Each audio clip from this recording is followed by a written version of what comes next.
Looks to throw over the top. Right there, Whittington. Touchdown. This is 365 Sports, powered by Sikkim365.com. Penix wants to throw, looking downfield, looking, takes a shot. Roman Dunze! Did he hold on? Yes, sir! Touchdown, Washington! Roman Dunze! Playing a Bolitnikov kind of game. Another explosive, this time for 33, and the Huskies take the lead. 365 Sports is presented by IdealMRI.com. High-quality MRIs for $497 or less. IdealMRI.com. Your health is important, so is your budget. Another blitz. One-on-one for Neighbors. He's got it! Touchdown! Oh, my goodness. By Malik Neighbors! 365 Sports is also brought to you by Texas Farm Bureau Insurance, protecting Texans since 1952. 3rd and 9. Four-man rush against Plummer to the end zone this time, and it's intercepted by Bethune. He made a great play earlier and comes up with the pick in the end zone. The Florida State defense does it again. Have you subscribed to our YouTube channel? Search 365 Sports on YouTube. Brought to you by TFNB, your bank for life. Levitt's a heavy pressure. The ball's out. Scooped up by Army. Fortner taking it to the end zone. 365 Sports is turbocharged by Unite Private Networks. Find out more at uniteprivatenetworks.com. Mevis kick on the way. It's good! There's a flag down. Missouri at the moment has walked it off. Now here's David Smoak, Paul Catalina, and Craig Smoak. All right, here we go on 365 Sports on this miserable, kind of a cool, but also very rainy Friday, at least where we are in Central Texas, outside of our studio in Waco. David Smoak and Paul Catalina, Craig Smoak, Jack McKenzie running the mothership, and here we go. We will hear from John Hoover, who covers Oklahoma, and maybe what was going on with Caden Green, although I think last night, based on what Gabe Eichert put out there, he mentioned that this was a money grab. Maybe most of them are, but John Hoover will kind of update us on that. We'll hear from Grayson on the visit right now with Toledo quarterback DeQuan Finn, and then Josh Neighbors a little after 4, plus Mitch Sherman on Nebraska's weekend with Dylan Raiola, who is on campus.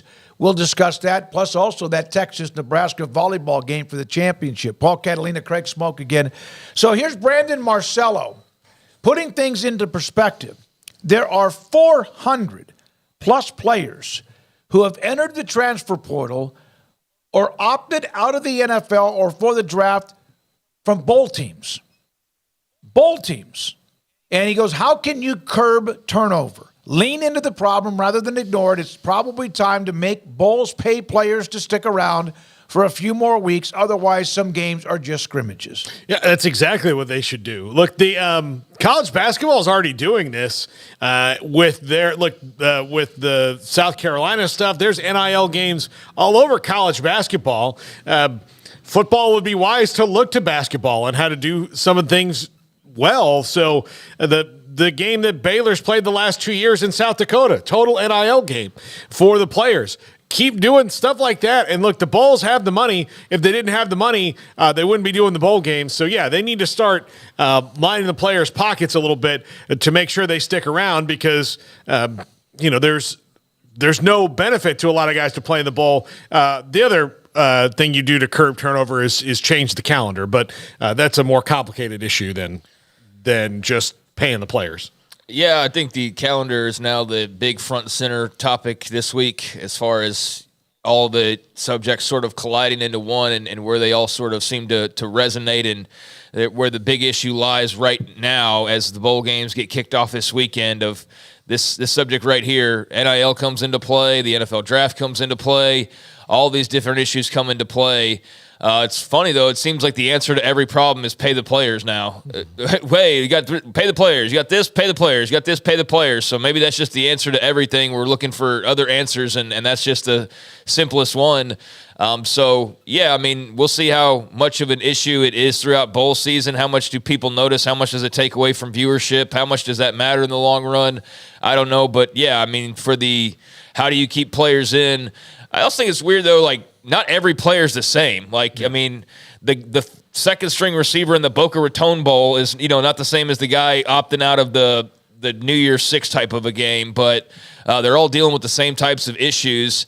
I just think when you paint with a broad brush, you almost create problems elsewhere as well, because now everybody feels like they're the same as the guy who is opting to prepare for the first round of the NFL draft. So now you end up paying everybody.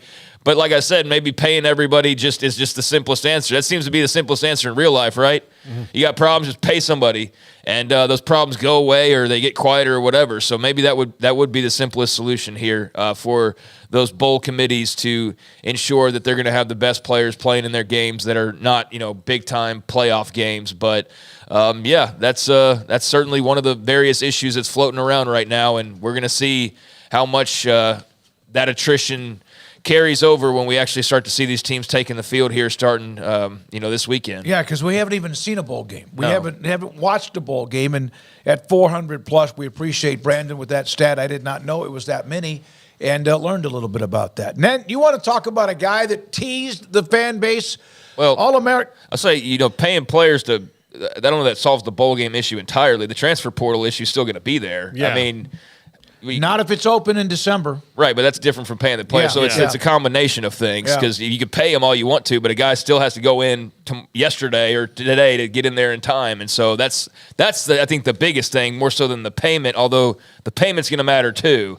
It's a combo, but that calendar is really where they find themselves in a pickle at the moment, where a lot of things are converging at once. And then one of the arguments, which really almost began NIL in the transfer portal, was, well, coaches can take a job and leave a team and not coach the bowl game. Same thing. It happens. Also, Jaden Ott, All-American running back, had a heck of a year, 1,260 yards and 11 touchdowns, caught a couple of touchdown passes. We can't run the video of him, but here is Cal announcing that Jaden Ott is back. Run it back. He put out a video that we can't play, but he put out a video earlier where he sits down. It's kind of all by himself in this room, and you could tell he's kind of somber, wanting to thank some people, including Justin Wilcox, the head coach, and kind of goes over thinking this and thinking that, and then he gets up and, having said all that, right, it's like he's going to enter the transfer portal or leave for the NFL, whatever the decision might be, walks off the set. And about 2 seconds later, peeks back in the camera and goes, I'm kidding, I'm coming back. Cal fans, I saw numerous. In fact, it kind of tricked me. I didn't post anything, but I'd sent, in fact, Jack a tweet about, hey, this might be interesting to use. And then he, of course, decided he was just playing with the fan base's heart. He will be back for California to play next year in the ACC. At least that's an entertaining part of the transfer portal, but you can do things like that. But that's good news for Cal as they transition to the ACC, a league that I don't know if that'll be easier for them or what. I don't know. That's such a weird thing. Like, this year in the Pac-12 wasn't easy for anybody. That was a really good league in its last season, but I don't know if the ACC will be easier or not, considering that most of the time you're going to be sitting on a plane. But yeah, there's good news for them, and I appreciate the creativity. Yeah, I mean, that's a cool way to get your fans all riled up and then get the big payoff there at the end. As far as Cal and the ACC, I mean, we'll see, it's just hard to tell right now, I mean, what that's going to look like. I really have no idea. You look at their schedule next season, they have Auburn in the non-conference on the road.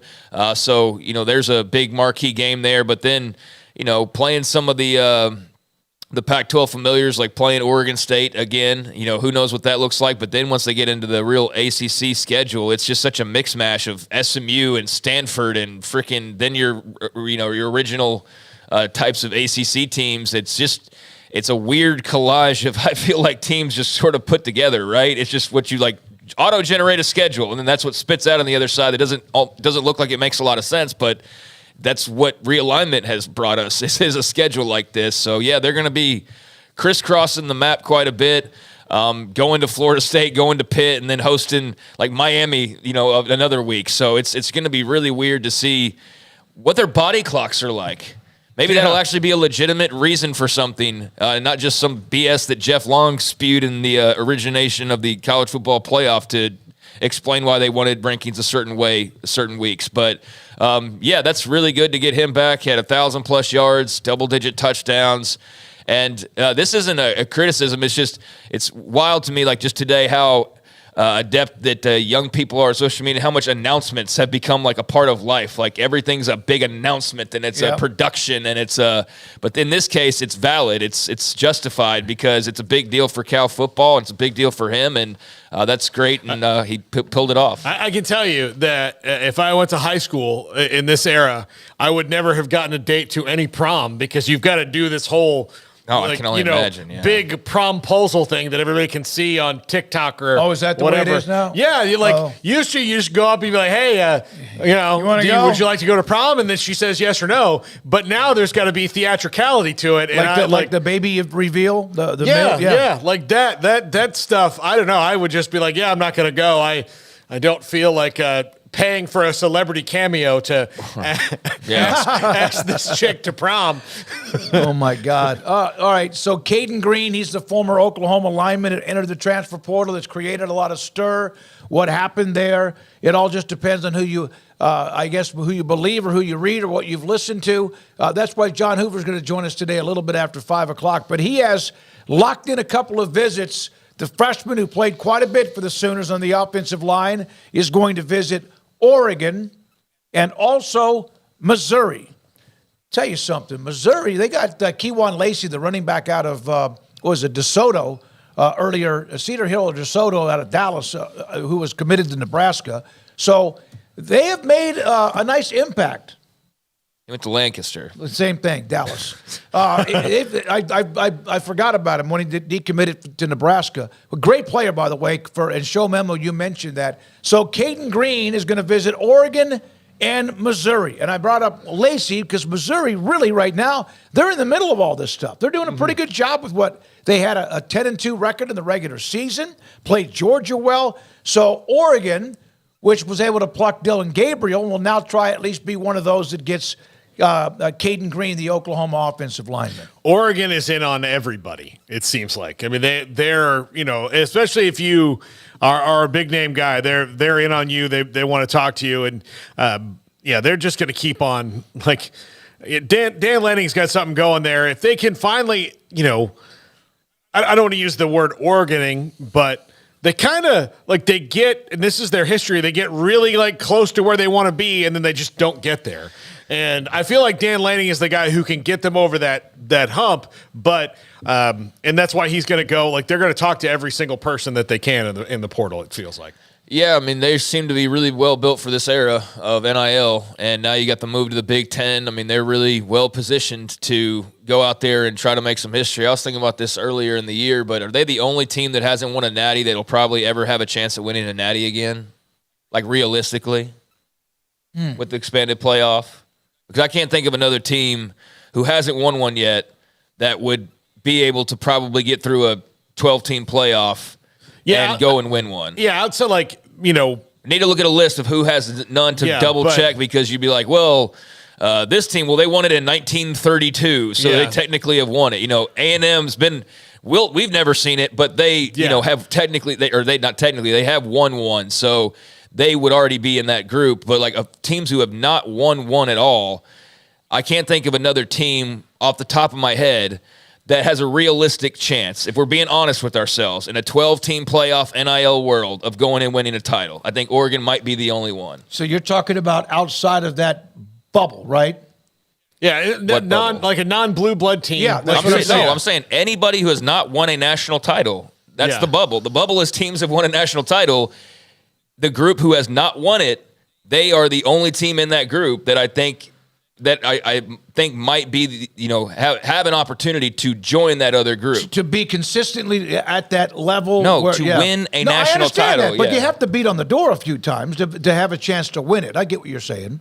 Right, but that's all I was saying is to win a national title, like not being on the door or the way you do it. Win yes, exactly. Yeah. I get what okay. I get what you're saying. What I was saying is, but you have to be right there almost year after year after year rather than up and down like a Purdue would be or someone else would be. And so the answer to the end is I think you're right. Yeah, and look, that's not to say that like somebody like a UCF or a Purdue couldn't have that one special team that just runs through it, but it's hard to even predict that, right? I mean, you can't what about Utah?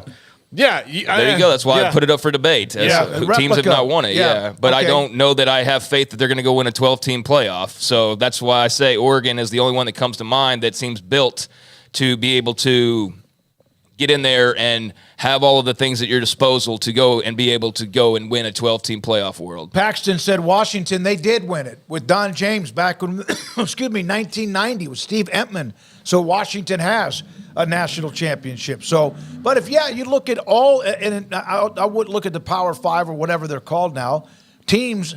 Man, there's got to be somebody on that list. What about Georgia Tech? They won a national title.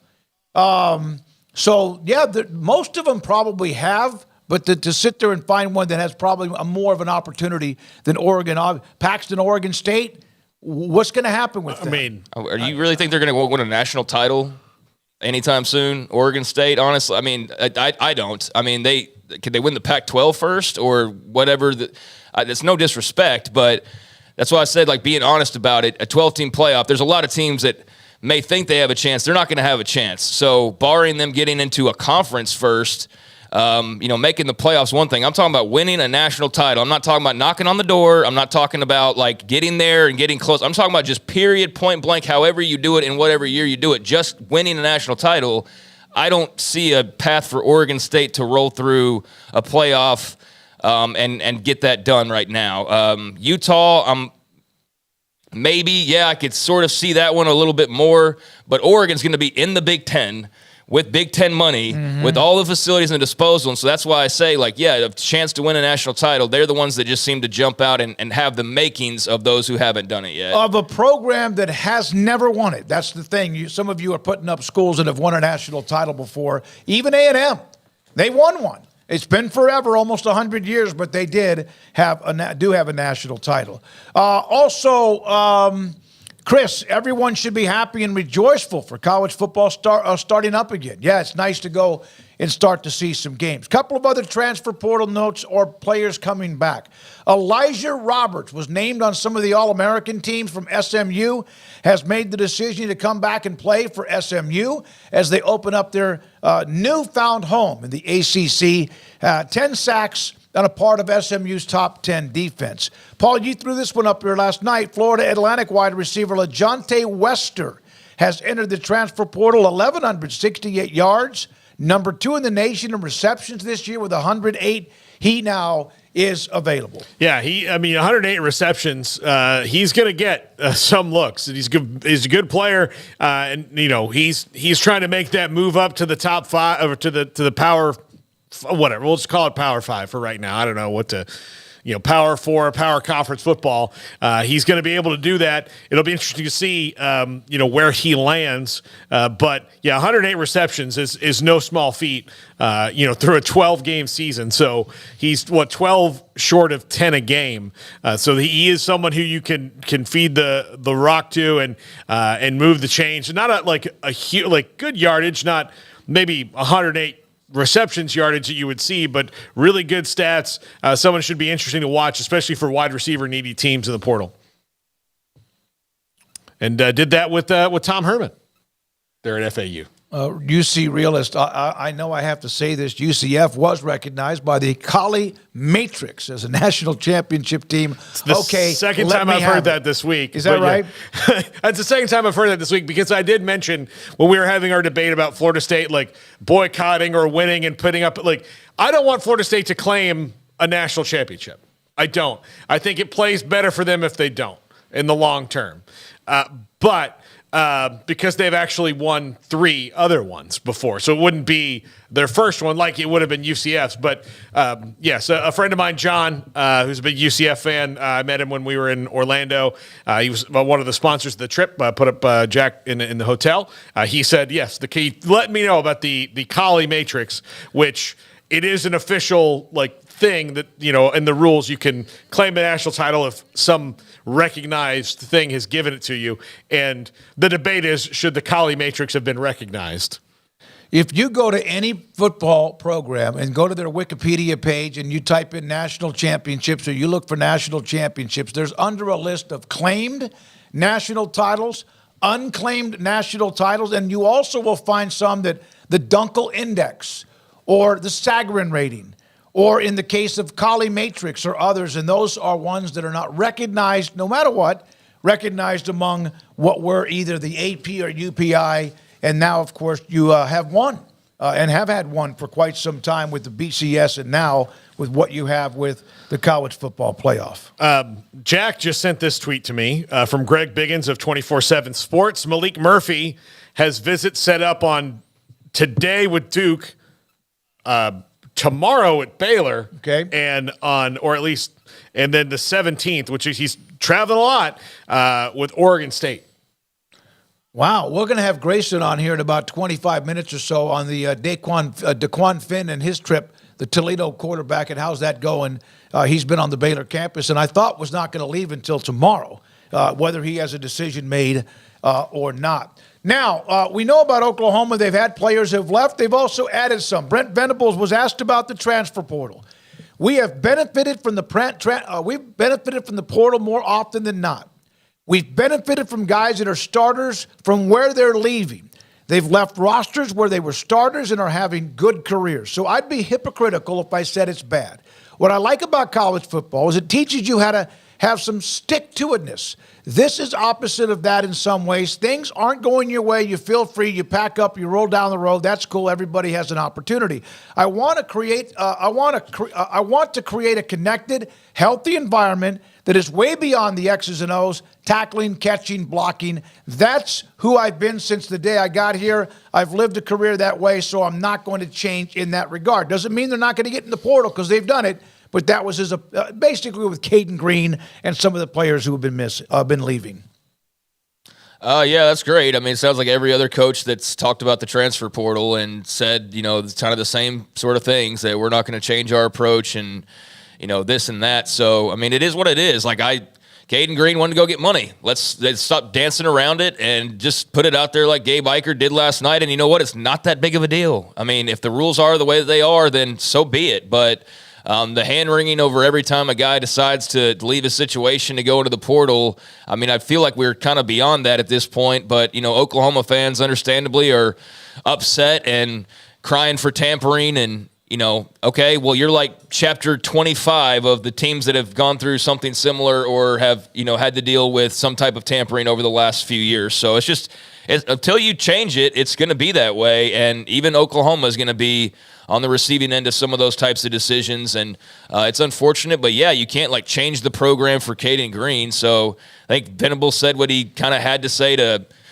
be a leader and also, let his people know that they're doing everything that they can. And, sometimes there's just things out of your control. But, he's not the first guy to leave a school, abruptly for money. He's not going to be the last guy, especially if the rules are basically no rules. So, that's just the environment you've created in college football, and everybody's going to deal with it at some point or another. So no crying over spilt milk. I get that you've got to get what you can when you can. That's something I'll just tell you, I probably haven't been good at it in my life, but you have to, but you also have to consider other factors. I think that's the thing I'd like to see. You worry about some guys jumping I'm going to say I'm going to jump in the portal. I'm going to jump in the portal, and that's my way to get more money. But you're leaving Oklahoma, which is a legacy program, to go get more money somewhere else. Are you going to get you're probably making pretty good money anyway. Yeah. Are you going to how much more, how much more is more, and where does that set you up for being a professional and all that stuff, I guess we'll see. I think it's case-by-case basis, but sometimes I think that particular decision can be a little like you might be looking at certain things through the wrong thing of like, I just need a total and I don't care about anything else. So if the, Well, we say how much is too much. People are always trying to make more money. Yeah, and like who are we to even know that? I'm not Caden Green. I'm not his family, so I don't know, $50,000 extra a semester or whatever kind of an offer he may receive, of which we don't know. And I don't know if I got $100,000 extra a year and I could move closer to home and I'm still in the SEC and I'm on a team in Missouri who, by the way, to answer my question, maybe that would be the second team behind Oregon of teams that have a shot who have never won one to have a potential to win one here in the future. But beyond Oregon and maybe Missouri, all due respect to the Oregon State shout out there, but like to me, they're nowhere close right now to being one of those teams. But maybe over time they could be. But Oregon and Missouri are maybe about it. And I know some would pause heavily on Missouri. But point being, we're not these guys. Like we didn't grow up the way that some of them grew up. Some of them we grew up in the same neighborhood with. But Caden Green, I would know him from a hole in the wall. And so maybe whatever it is that whoever it is offering is enticing enough. Obviously, it is for him to jump into the portal, and I don't think he did that blindly. So yeah, we'll see where he lands. But there's already a couple landing spots that are obvious, and and then again, we'll never know what the details are. There's no contracts. There's no anything that has to make it public. So he's going to go make whatever he makes wherever he makes it, and good for him. Oklahoma will have to move on. Yeah, good for him. And who knows? He might be somewhere else in a couple of years after that, wherever he ends up. And that's his life, his career. Do with it whatever you can. Later on in the show, Alabama hired a former Michigan linebackers coach. We'll have that. Also, the high school football state championship with a couple of connections to the game going on today. It's over. Anna beat Chapel Hill 26-0. And why that is something to deal with college football. We'll do that. Mitch Sherman from theathletic.com on the Dylan Raiola visit in Lincoln. Also, we'll hear from Grayson on the DeQuan Finn visit to Baylor. Malik Murphy visiting Baylor tomorrow, according to reports. And also, Josh Neighbors a little after 4. This is 365 Sports. Don't miss the Wrap Up the Year sales event at Allen Samuels in Waco. As the year comes to a close, we're offering unbeatable deals and a wide selection of new 2023 Jeep models like the Grand Cherokee L, Renegade, Gladiator, Wrangler, and the Wrangler 4XE. In addition to incredible savings, we're also offering generous trade-in values for your current vehicle. Upgrade to a newer model while getting the most out of your trade-in. Hurry in, these deals won't last long. Shop our great selection of new inventory and start the new year in style. Boozers is the wedding ring store and more. If you're ready to get engaged or already married and want to upgrade your wife's ring for a special anniversary, Boozers is the place to go. With the largest selection of premier quality diamond engagement rings and wedding rings in Central Texas. They have 7 cases with over 300 styles of rings from top designers like Natalie Kay. Choose from yellow, white, or rose gold, plus beautiful top quality loose diamonds. With an in-house jewelry, they can also custom make anything you want. Bring in a picture or drawing and let Boozers create your one-of-a-kind pendant or ring. They can even use some of your old gold and diamond jewelry to create something new. At Boozers, you'll find a great selection of quality timepieces, and Boozers is the place for expert watch maintenance and repairs, too. They specialize in expert Rolex watch repair for fine jewelry, watches, custom work, and more. Go to Boozers on Valley Mills and Lake Air Drive in Waco. Boozers, the wedding ring store. Riverbend Liquor and Wine now has 2 locations to serve you. The original on Lakeshore Drive at North 19th Street and the brand new spot in downtown Waco at 600 Franklin Avenue. If you're looking for the best in craft beers or local Texas bourbons, then the original is the place to be. And for the latest trends and online phenomenons, head downtown to the Franklin location. Either way, you're going to get the same great variety, customer service, and speedy experience. Check out both locations on their Facebook and Instagram pages. Riverbend Liquor and Wine, Lakeshore Drive at North 19th Street, and now downtown on Franklin Avenue. Let Camille Johnson Realtors guide you seamlessly through the process of buying your dream home or selling your current one. Commercial, farm and ranch, or residential, Camille Johnson Realtors can smoothly and successfully lead you through any transaction. With a team of 28 experienced agents who are excited about serving you, Camille Johnson Realtors services the entire greater Waco area. If you're in the market to buy or sell, contact Camille Johnson Realtors, 104 Midway Center in Woodway, or find them online at www.camillejohnson.com. Camille Johnson Realtors, elegant, charming, warm. Welcome home. Stepping into a new pair of boots is great, but stepping into the boots of a U.S. Army officer can also add confidence and leadership skills to your son or daughter's career path. There are more than 150 occupational specialties to help them find the best fit for their future. See all the things your son or daughter can achieve in our boots at GoArmy.com. U.S. Army Waco Recruiting Company, 254-598-8131 or 254-776-1543. This is 365 Sports. The 3 o'clock hour is sponsored by Waco Custom Marketplace. Meats, sweets, Texas treats, and a cut above the rest. 425 Lake Air Drive, Waco. So much going on with players moving left and right. Maybe they will. Maybe they'll decommit. Maybe they'll sign somewhere else. Maybe they'll transfer portal or what? Mitch Sherman at theathletic.com joins us. He covers Nebraska. Dylan Raiola in Lincoln. There also was the story about Kyle McCord, which seems to have evaporated. And Nebraska has a quarterback commitment, who's also now looking around himself. Mitch, thanks for your time. Is there a positive that they're not being played, that the Huskers and Matt Rule are not being played by Dylan Raiola? Never a dull moment, Smokey. I don't think that they're being played by Dylan and Dominic Raiola.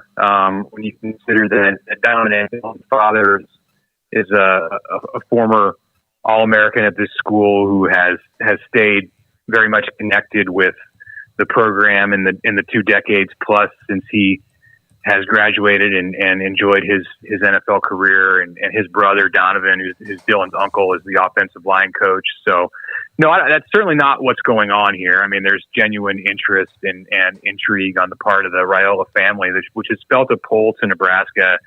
For as long as Dominic has been connected with the program, but when it comes to Dylan, for the last 2.5 years, he's been on the recruiting radar of Nebraska through coaching changes and interim staff, and now Matt Rule going into year 2. They've very much been invested. This new staff has in Raiola from the beginning when he decommitted from Ohio State last December, a year ago right now, and then was on the radar for Nebraska. Then he was off the radar when he committed to Georgia in May, and now here in the 11th hour he's back. Mitch, how does their pursuit of Dylan Raiola affect their pursuit of a transfer quarterback?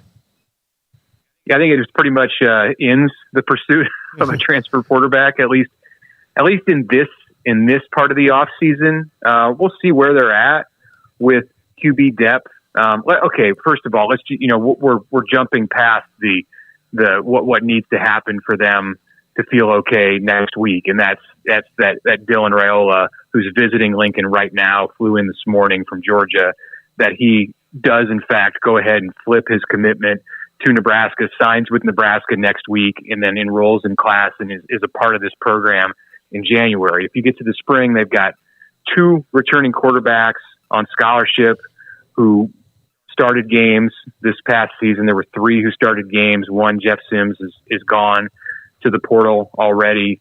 So they'll assess where they're at, and perhaps you can get back to a spot in April or May where Nebraska's looking in the portal for somebody to add depth or to come in and be a mentor type if you're going to start a true freshman, which seems to be the direction that it's trending. But there's a lot to be determined between here on December 15th and what would happen next week, next month when school reconvenes in March and April and spring practice, the portal after that, and then you get into camp in August. That's a lot of moments that are still difficult to predict.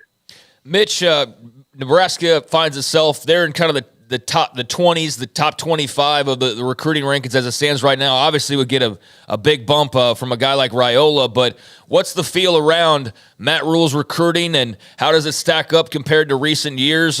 Is there optimism? Is it growing? How do you see that right now? Yeah, it's been a really interesting ebb and flow with this class, because he came in and it was a fire drill to put together that 2023 class, and they had 12 transfers that were a part of that group of newcomers and signed 20 some odd players. So a big group of new players last season. And then, signing day happened, and immediately it was, okay, turn the attention to 24, because this is where they can really sink their energy into and take time to get to develop relationships with the players in this class. And they shot high from the very beginning. It was all about Dylan Raiola, and he was on the market. He was decommitted from Ohio State. And the thought when he decommitted from Ohio State, which happened shortly after Matt Rule took over at Nebraska, was that the door was open for Nebraska. And Nebraska looked like the favorite at the beginning there, like this time 12 months ago, 9, 10, 11 months ago.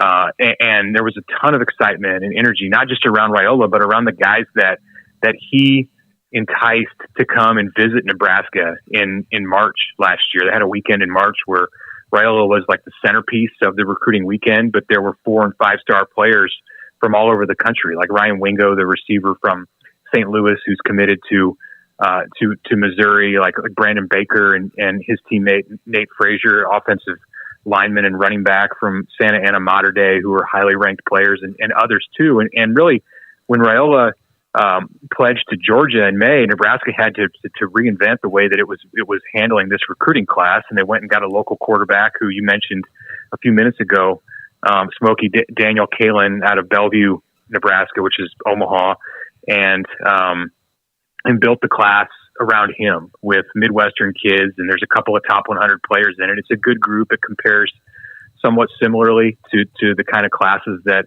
they've signed when they've been healthy and, not on the verge of firing a coach. But adding Raiola and maybe a couple pieces that he could bring with them would bump them up undoubtedly. How in the world did they end up with such an atrocious turnover-plagued quarterback room?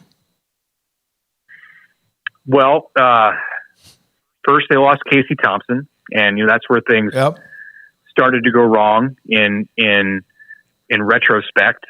It didn't necessarily seem like it at the time. Nebraska made a choice, again, at this time a year ago, to take Jeff Sims from Georgia Tech out of the transfer portal. And Sims had been up and down in his 3 seasons in the ACC and had some turnover issues early in his career, but seemed to have put those in the past last year and just needed a fresh start. And he's 6'4", 225 pounds, was an athlete who could get outside the pocket, do a lot of things in the offense that looked attractive to Matt Rule and his OC Marcus Satterfield. And they didn't hand him the job, but they gave him every opportunity to win the job. And Casey Thompson, the former Texas starter, was coming off of a decent season, where he played okay. Nebraska didn't have a winning record in 2022, the season where Scott Frost was fired, but Casey was okay when he was healthy, and he wasn't healthy at the end of the year. So he didn't have an opportunity in the spring to compete with Jeff Sims, and Thompson went to the portal after the spring when he just knew that it was going to be a difficult battle for him to be able to start in his 6th season of college football. So he goes to Florida Atlantic, and Sims basically had the job, and they liked what they thought they liked what they had with him, but they didn't like what they saw on the field in the first 2 weeks of the season, and losses on the road at Minnesota and Colorado, and they turned the ball over 8 times, and Sims was responsible for most of that, and he got hurt, and they had 2 inexperienced quarterbacks behind him, and the next thing you know, they've turned it over 31 times, and which leads the nation, and their turnover margin was just about last in the nation. So that's how it happened. What's other than locking down Raiola, what is the next priority for them, or the most important thing that they get done here in the next week? Well, their class is pretty much set. There's a few visitors who are coming in, and it's very likely that if Raiola commits, or he may just announce on signing day, but people around the program are going to know, and I think other recruits are going to know his decision, whether it comes out publicly on Sunday or Monday, or he just waits until Wednesday to go ahead and sign and let everybody know then. It's very likely that they can add a couple of more pieces, but it's a numbers crunch right now, like it is with most teams nationally that have players who still have these COVID years on their resumes, and it's hard to get to. It's not a situation where you're trying to find bodies to get up to 85. It's like you're at 100, and then you got to find a way to get down to 85 by August, and that's the place that Nebraska's in. Not at 100 right now, but not far from it. And you can't add too many recruits to that at this stage. So if this process with Raiola had happened where he went through having a change of heart and decided to flip, and it was like in August or September, Nebraska probably could have gotten more out of it as far as the other players that it was bringing in alongside him. It'll be somewhat limited. So the class is what it is for the most part right now, with the exception, obviously, of him and maybe one or two pieces. Mitch, how did just the program kind of handle, Matt Rule handle, and the fans handle that final stretch? I mean, it seemed like a bowl game was absolutely within their grasp, which would have been a great accomplishment there in year number one, and then just that 4-game slide to end the year with some brutally close losses. I mean, I guess on the one hand, you're in every game, right? But on the other hand, like, how did that kind of go over that last month of the season?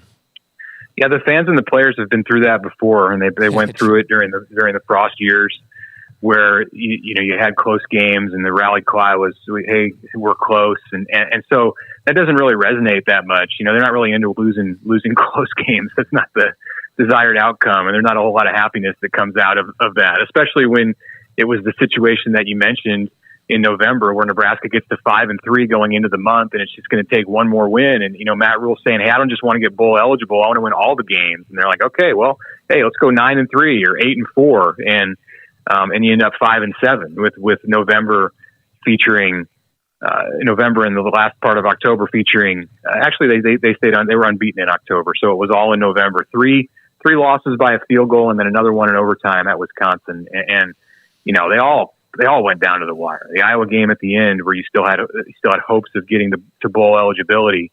You throw an interception with 30 seconds left in the game. It's tied, and then Iowa. It's only offensive movement of the entire second half and kicks a walk-off field goal with its backup kicker as time expires. Just like the most excruciating ways to lose, and that's been the story for Nebraska for a while, and that's the way it went with Rule in year one. But people are still excited about him and like him and certainly like the way that he communicates and what he brings to the program and the demeanor that he has. He's very, very, very likable, as you guys know, and that's earned him a lot of, I would say, a lot of patience, but it can't last forever. And, if we're sitting here having this discussion a year from now, for whatever reason, it's because the true freshman has a bad year, he gets injured or whatever goes wrong. If it's like this again, there won't be that kind of patience. So he has some urgency. There's urgency every year. There's urgency in year one, but it goes up in year two, and it will, no matter what happens here over the next week for Matt Rule in 2024. And we did ask him this the last time we had him on our show about maybe because the conference is changing, morphing at least a little bit of what you do schematically. Do you expect to see any of that? Because again, the Big Ten West is over, so you can't. Iowa's not going to be able to win the same way that they have. Minnesota's going to have to change. Like all these schools, Wisconsin's the first one who made the, kind of the big flip. But you still have to deal with the stadium you play in and the weather you'll play in, especially in the wintertime. But do you expect to see some morphing to maybe what they do and the kind of players that they try to bring into Nebraska? Yeah, I mean, they ran the offense that they did last season out of necessity because of injuries, not just at the quarterback spot and experience at the quarterback spot, but injuries at wide receiver and defections at wide receiver. Nebraska lost one of its best receivers who just walked away from football during training camp in August. And then the injury started in the opener. And suddenly they've got true freshmen out there who were asked to be starting games when they expected these guys to redshirt or maybe work their way into backup roles where they played in more than 4 games, certainly not starting. And those guys progressed, and that's going to help Nebraska down the road that they got that experience, but it didn't help them in 2024. So they had to resort to this kind of makeshift offense and change on the fly, and they're running the option and, doing things that Satterfield, the offensive coordinator, was not comfortable with. Nebraska ended the season throwing on average more passes than only Air Force, Army, and Navy in the entire FBS. So that's not where they want to be, and that's not where they're going to be if Dylan Raiola is the quarterback. They're not bringing him in to run the option. The option will be out. That's it. That's not the quarterback that he is. You will not see that play in the playbook. They'll run more of a pro style system. They're not going to go air raid. I can't see that. It's not like Phil Longo at Wisconsin where you just do. It's a complete flip with what your philosophy is. But they're going to throw the ball, and that's going to be the future, no matter who the quarterback is. Certainly, if it's Raiola next year, then you'll see him put it in the air, considerably more than what we saw in 2023. All right, Mitch, let's wind it on down with the real big story in Lincoln. What's the buzz for the volleyball national championship game in Nebraska and the Texas Longhorns? Yeah, that's really all the buzz. I mean, if this wasn't the week before signing day and you had the top quarterback in the country or the number 2 quarterback in the country on an official visit, everyone would be talking only about that. And really everyone is talking about volleyball. You saw on TV last night the arena full of red in Tampa as Nebraska took out Pitt in the semifinal and wasn't really challenged. So now they get Texas. And, they've been down this road before. They're historic rivals and have met 2 other times in the national championship match, with Nebraska winning both. But Texas has had its moments for sure where it's got the best of Nebraska, just not on the absolute biggest stage. So it's great theater, great drama. I mean, either way for Nebraska after it won last night, you're either going to play Wisconsin, which has been its nemesis in the Big Ten, or Texas, which is its arch enemy, like across the board, from the Big 12 days.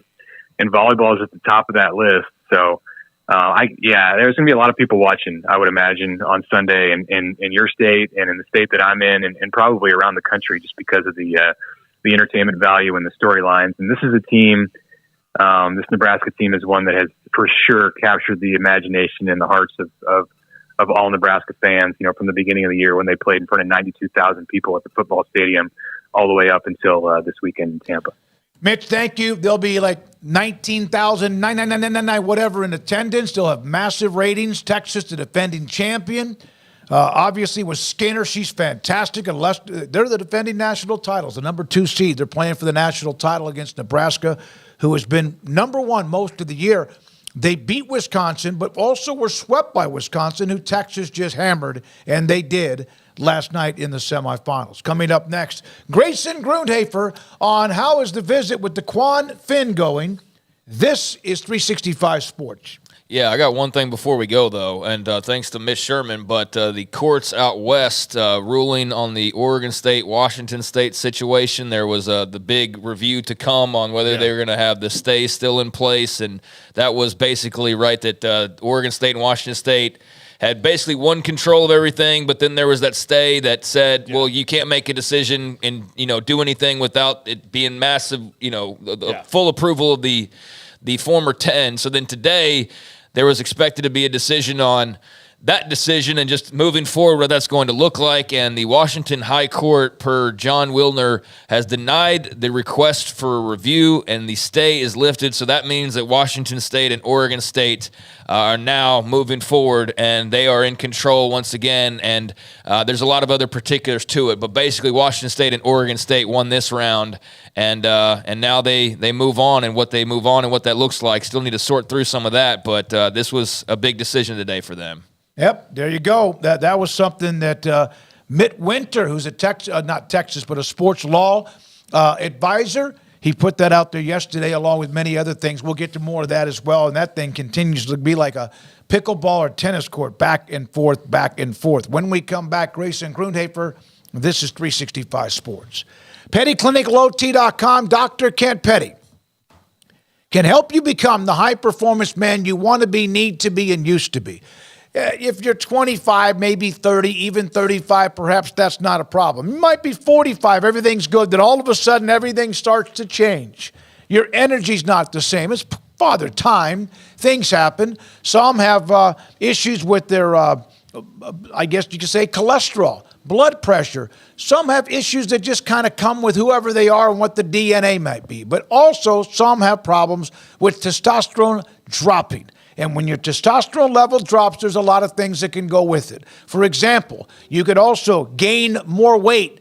Yeah, you might have a terrible diet and not exercise, but low testosterone could also hurt you when it comes to weight gain. Sex drive, ED, sleep, habits, also focus. Are you lethargic? Here's what Dr. Petty can do. Contact him, pettycliniclowt.com. He will set you up to get your blood work, take care of that, and then get the results and get back in touch with you if your testosterone level is too low. Put you in a program so you can become the high-performance man you want to be, used to be, and need to be at pettycliniclowt.com. The right call can make all the difference on and off the field. I'm Mark Stewart with Bird Colgin Ford. When it's time for a new car, truck, or SUV, Bird Colgin Ford is the right call. Come check out our award-winning lineup of best-selling models in their class, like the Mustang, Explorer, Expedition, F-150, and Super Duty. Make the right call for your next vehicle at Bird Colgin Ford. Bird Colgin Ford proudly supports Baylor Athletics. Sic 'em Bears.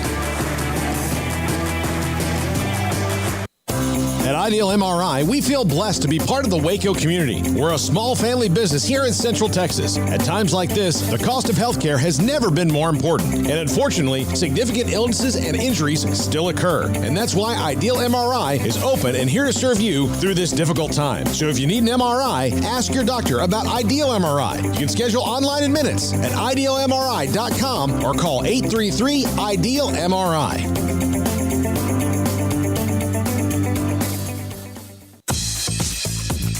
Baylor Scott & White Southwest Sports Medicine and Orthopedics, the team physicians for Baylor Athletics, diagnosing and treating all sports-related injuries, including concussions. These specialists also provide orthopedic services for athletes and non-athletes alike, whether it's knee or shoulder pain, a wrist injury, orthopedic spine care, and even an arthritis and total joint clinic. Trust the doctors Baylor Athletics trust. Baylor Scott & White Southwest Sports Medicine and Orthopedics wants to get you back in the game.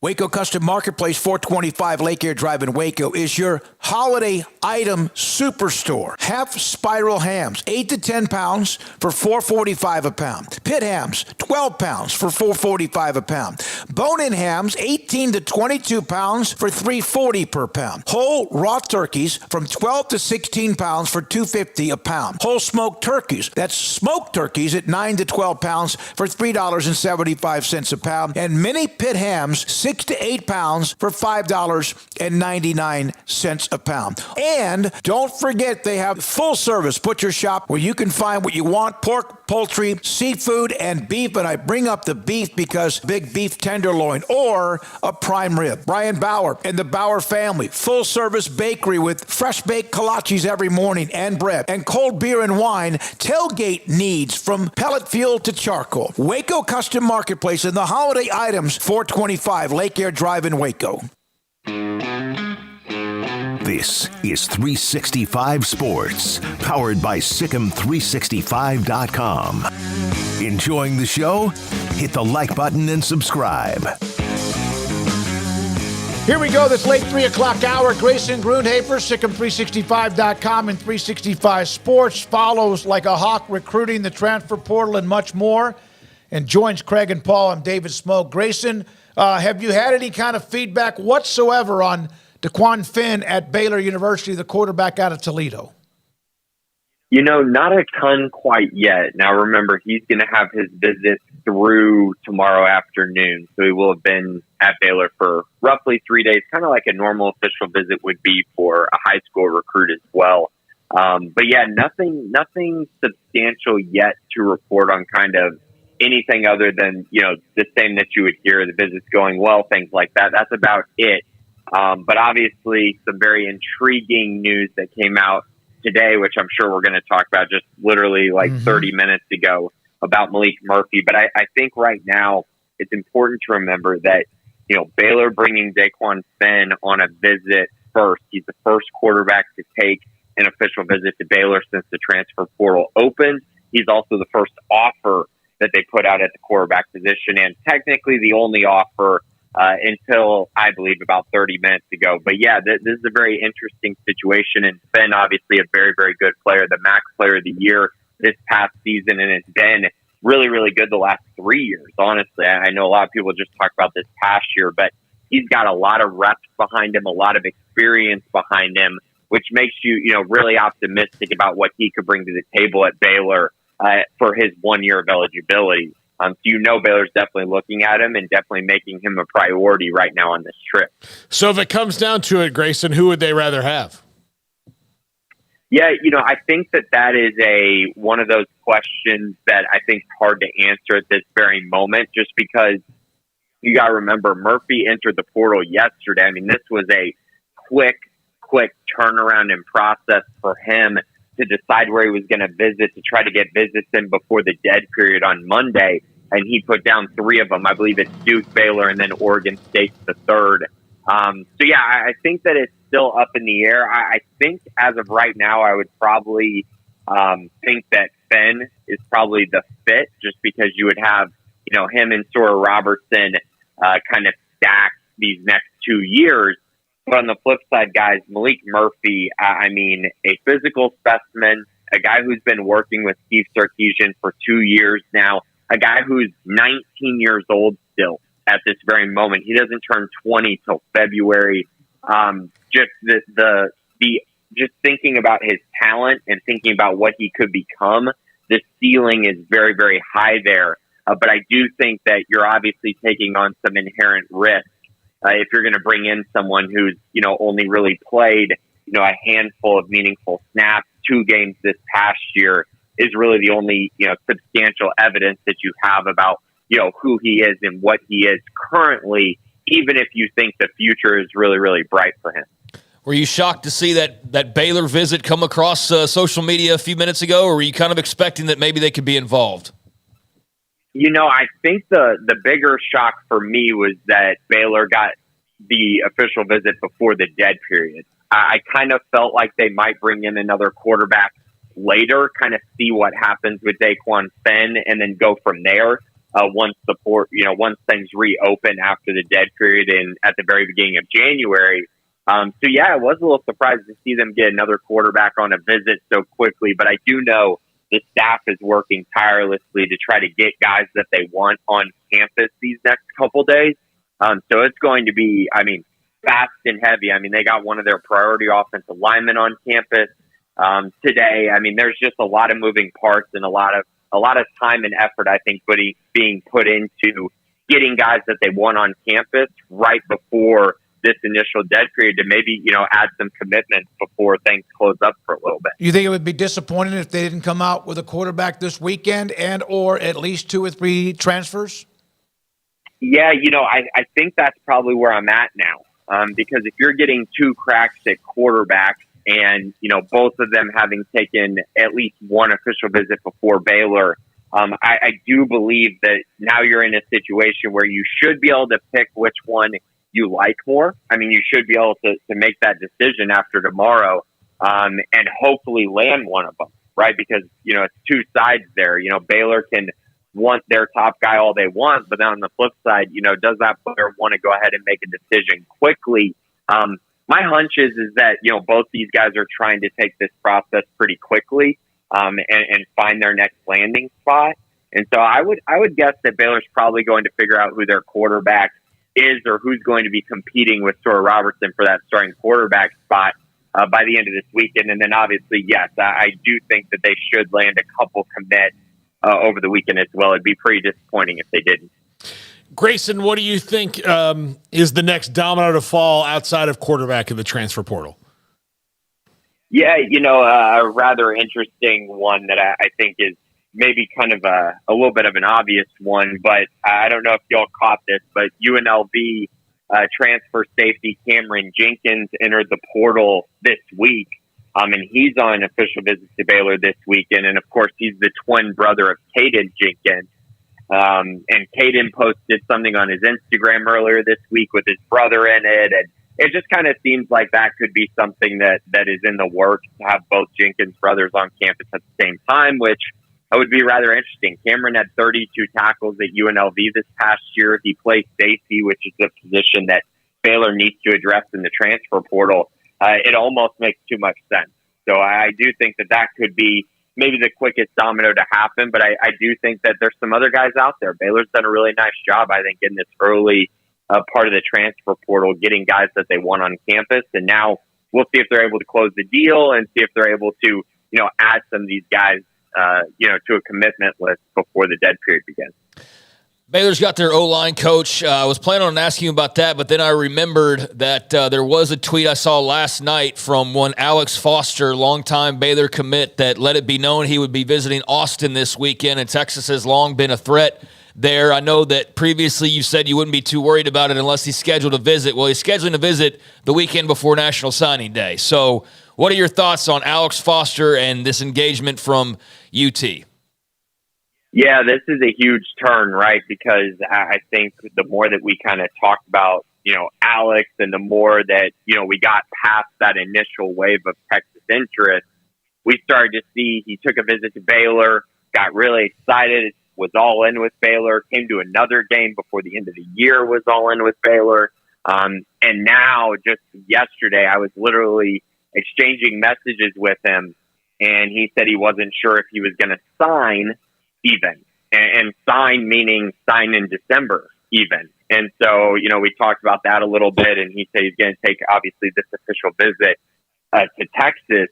But it is interesting. It seems like he is kind of torn right now on whether he signs early and maybe sticks with Baylor in the long run, or gets to know Texas a little bit more, maybe drags out his recruitment a little bit longer into February, which obviously would not be ideal for Baylor, just because they've spent so much time into this relationship. And Alex is a really talented player and a guy who's actually, he and Kylan Reed are my top prospects in this class rankings wise. And so to lose a guy like that, especially in the trenches this late in the process, would be very tough. Now, if you want to take an optimistic look, or just kind of think about it in a way that's maybe positive for Baylor, is that if he does decide to flip to Texas, that would be another spot for Baylor to potentially use in the transfer portal. But again, I don't think that reward is worth losing one of the most talented players in your recruiting class.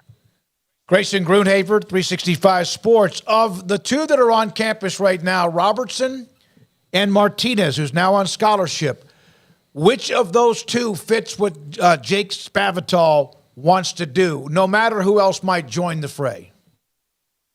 For me, I really think that it's still Sawyer Robertson in that instance. And I think that the thing about him is that he's been in that air raid scheme. He obviously learned a lot from Mike Leach during his time at Mississippi State. And so I actually think he's a really good fit for this scheme. And that's why I don't think, even if a quarterback comes in, that he should be discounted at all. I think it's going to be an open competition. He's going to get an opportunity to go out there and compete for the job. But I do think that Sawyer is a guy who's a really good fit, and he's got that dual threat ability with his size, his strength, his speed, and I think that fits really well with everything that Jake Spavital wants. And honestly, I think we got to see it a little bit last year, but his deep balls down the sideline, those throws, which are going to be very important to spread teams vertically in this offense, were really, really impressive. So I'm curious to see him continue to make that leap and continue to take that jump. But yeah, I think Sawyer is right now the better fit for Jake Spavital's offense.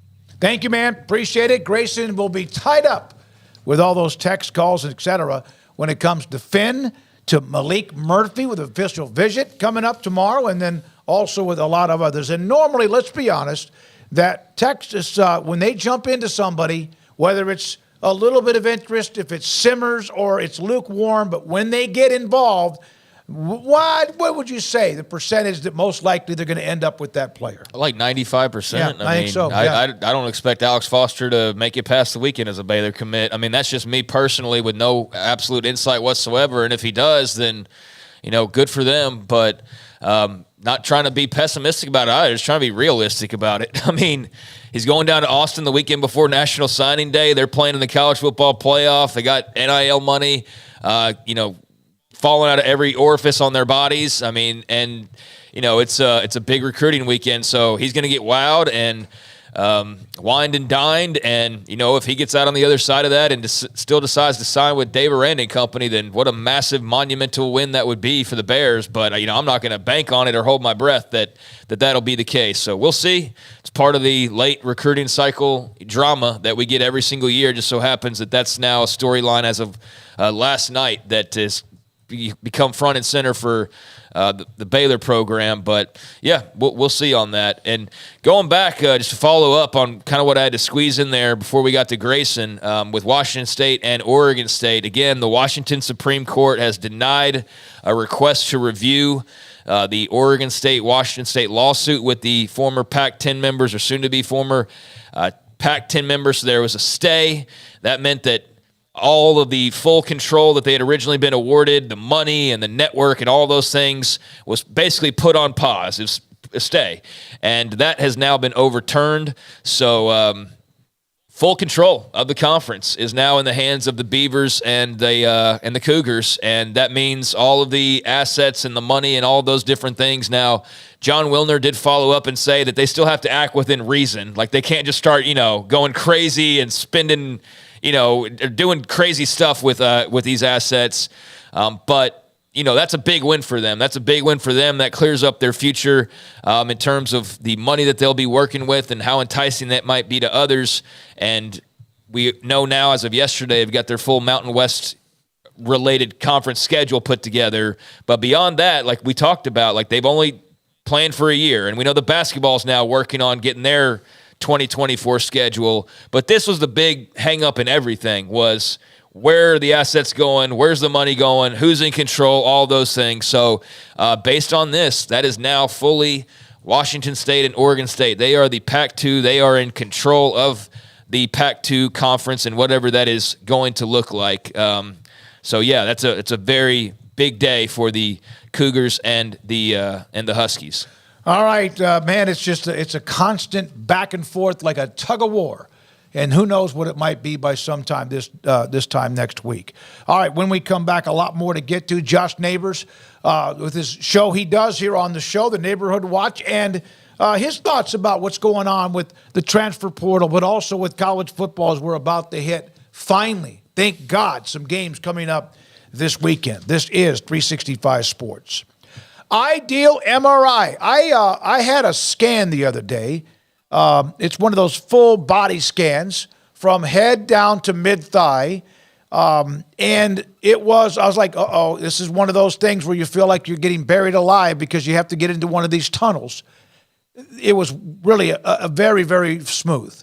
The same can be said, despite the fact that on a couple of different occasions I have been spooked by going inside of an MRI machine because I'm claustrophobic as hell.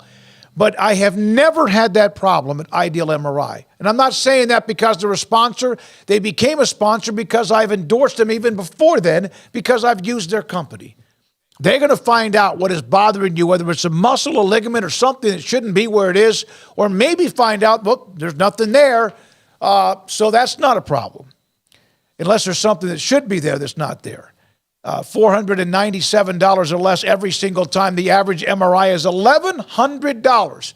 And you're going to get that kind of a deal every time. Thanks to Dr. Rob Maxey, the great techs and specialists, those who help set up the appointment and greet you when you arrive inside the Central Texas Marketplace just off of I-35 in Waco. IdealMRI.com. Oh, Richard Carr, Buick, GMC, how lovely are your SUVs. Oh, Richard Carr, Buick, GMC, I love the trucks you have for me. Strong and tough with luxury, room for all my family. Oh, Richard Carr, Buick, GMC, you are the dealership for me.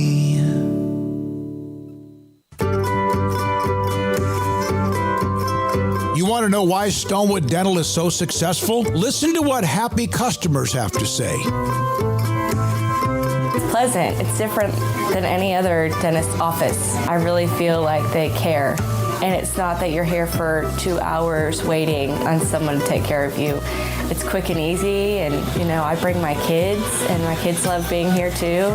They really love the treasure box. Staff is really nice and accommodating, real friendly. You feel more like home. It's not sterile looking. Everybody has their own personalized rooms with decorations and decor, and they'll even have a blanket for you when it's cold. I've recommended people to actually come here, and they are patients now. I really love it here. It feels like family. Learn more, stonewood-dental.com.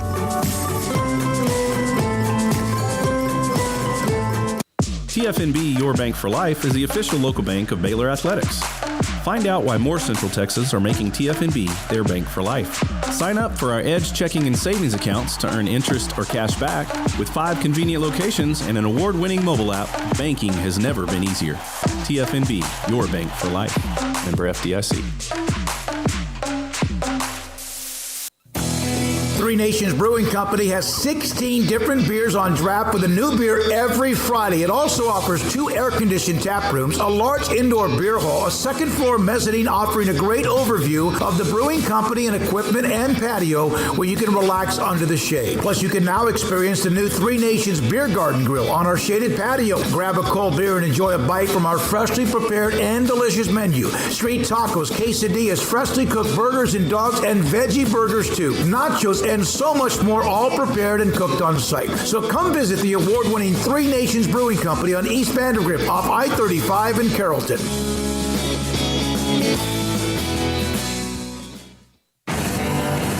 Developed by Startup Waco, a nonprofit organization, GXG is a program designed to support the entrepreneurial development of Baylor University student athletes through NIL activations. GXG works with partners and donors to offer a suite of options to student athletes, including connections with local businesses and nonprofits, entrepreneurial development, and other avenues to broaden the NIL profile of student athletes. The program helps student athletes maximize their platforms and offers a comprehensive support system for them to create and grow new businesses that not only benefit themselves, but also uplift the local economy. Fans who wish to support student athletes can donate to GXG via the GXG NIL Fund, BaylorBears.com/GXG. Donors may wish to support the general fund or direct funds to specific sports. Oversight of the NIL Fund is managed by the Board of Directors of Startup Waco and the Baylor NIL Advisory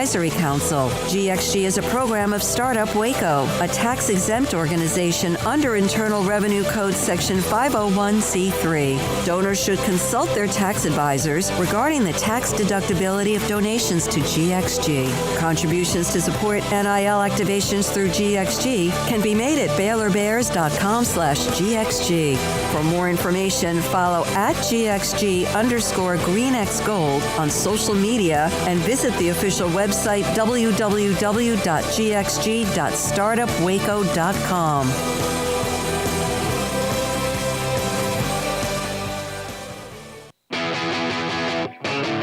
This is 365 Sports, powered by Sikkim365.com. The 4 o'clock hour is sponsored by Boozer's Jewelers, the wedding ring store, specializing in custom jewelry and repair, all in-house. Now here's David Smoak, Paul Catalina, and Craig Smoak. All right, a couple of things here. One of the things about the chat room is people can go firing back and forth. Sometimes it can get a little bit crazy. I'm one of the worst. But I want to make sure we all understand. We all have an opinion, and we love that you're in it. We really do. Stan, who has been at times a little annoying, honestly, like I have been to him. Stan, is this appropriate now for you that we have Oklahoma State's helmet right here next to me? So now you can be happy with the Cowboys right here on the set. If they didn't see it, look, we have something just to know, and we're about to get to Josh. We have 2 sets that we move helmets back and forth between. We have this one, and then we have the other one over here to my left. So if you don't see your helmet on there, it's either we don't have one. We hate those schools. It's because we either don't have one, and you can send us one. We're happy to take it, or it's over on the other set. It's a pretty nice looking helmet. I do love the new modern helmet, by the way. Okay, here we go. Josh Neighbors joins us from the Big 12 Watch. He's with us on 365 Sports on Fridays just after 4 o'clock. Josh, what is your take on Baylor trying to juggle what they're doing with Sawyer Robertson, with what they're doing with R.J. Martinez, and then all of a sudden now a visit from Malik Murphy and DeQuan Finn's on campus today?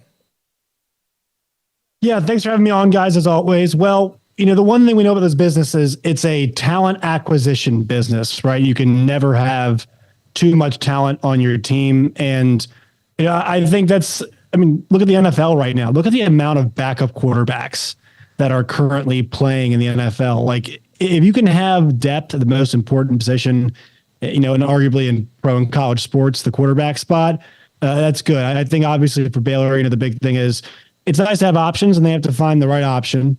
Jake Spavital has to find the correct option. But Murphy, I think the one thing they didn't do a whole lot this year, and I believe that was by design, was run him a lot.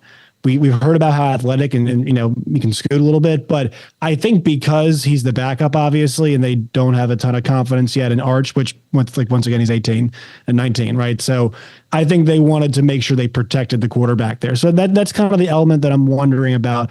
We didn't really get to see because obviously as a passer, he's not quite where you'd like him to be, but he hasn't had a lot of reps in games. So I like that. DeQuan Finn, fantastic. Has been a fantastic player at Toledo.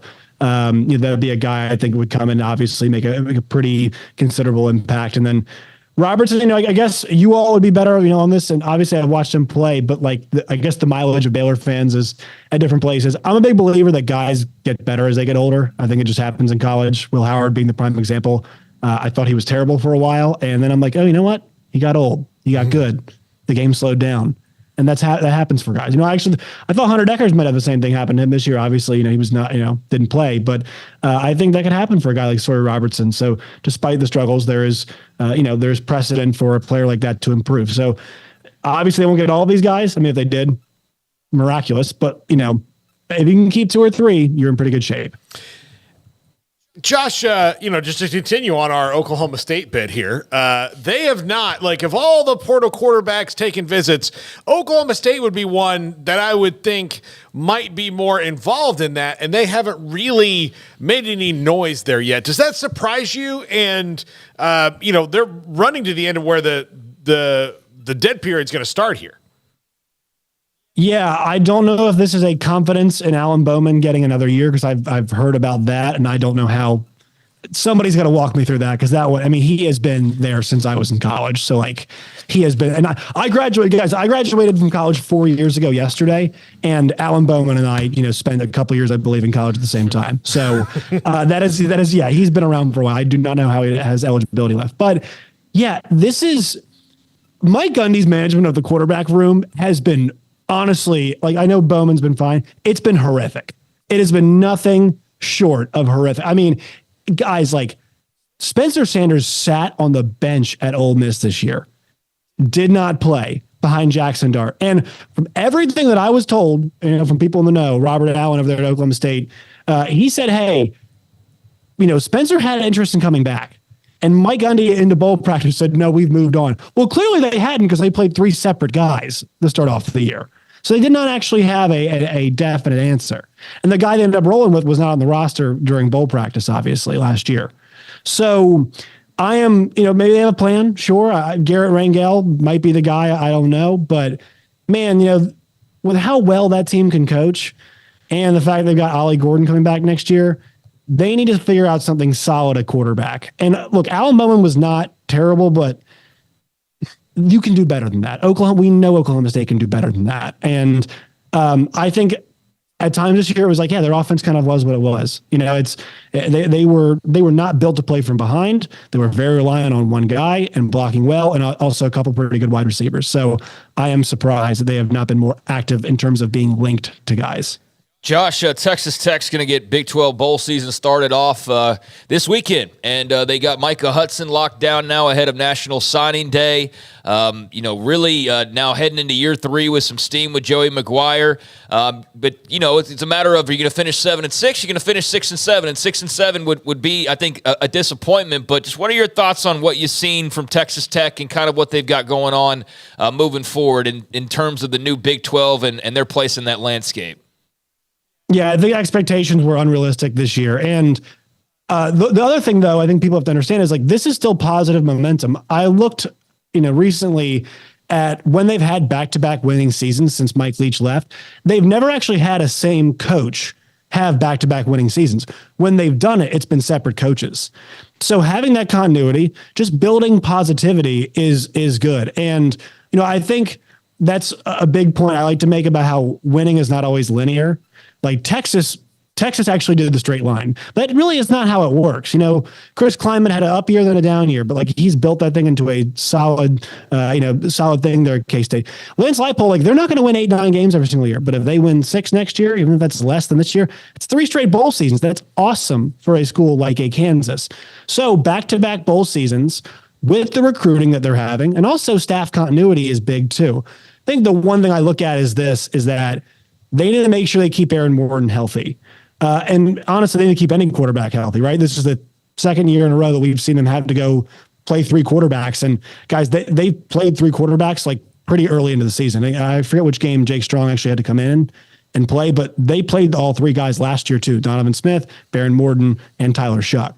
So I thought Kitley did a good job adjusting the rushing attack to being primarily backs, guys like Taj Brooks is coming back, which is good, and taking less off the quarterbacks plate. And now also we know too, Baron Morton's their guy moving forward. I know they're losing some receivers and stuff in the portal and whatnot, but they can get a win tomorrow. It's another, and Jade Knott's out for Cal, so that's going to be a pretty big boost for them.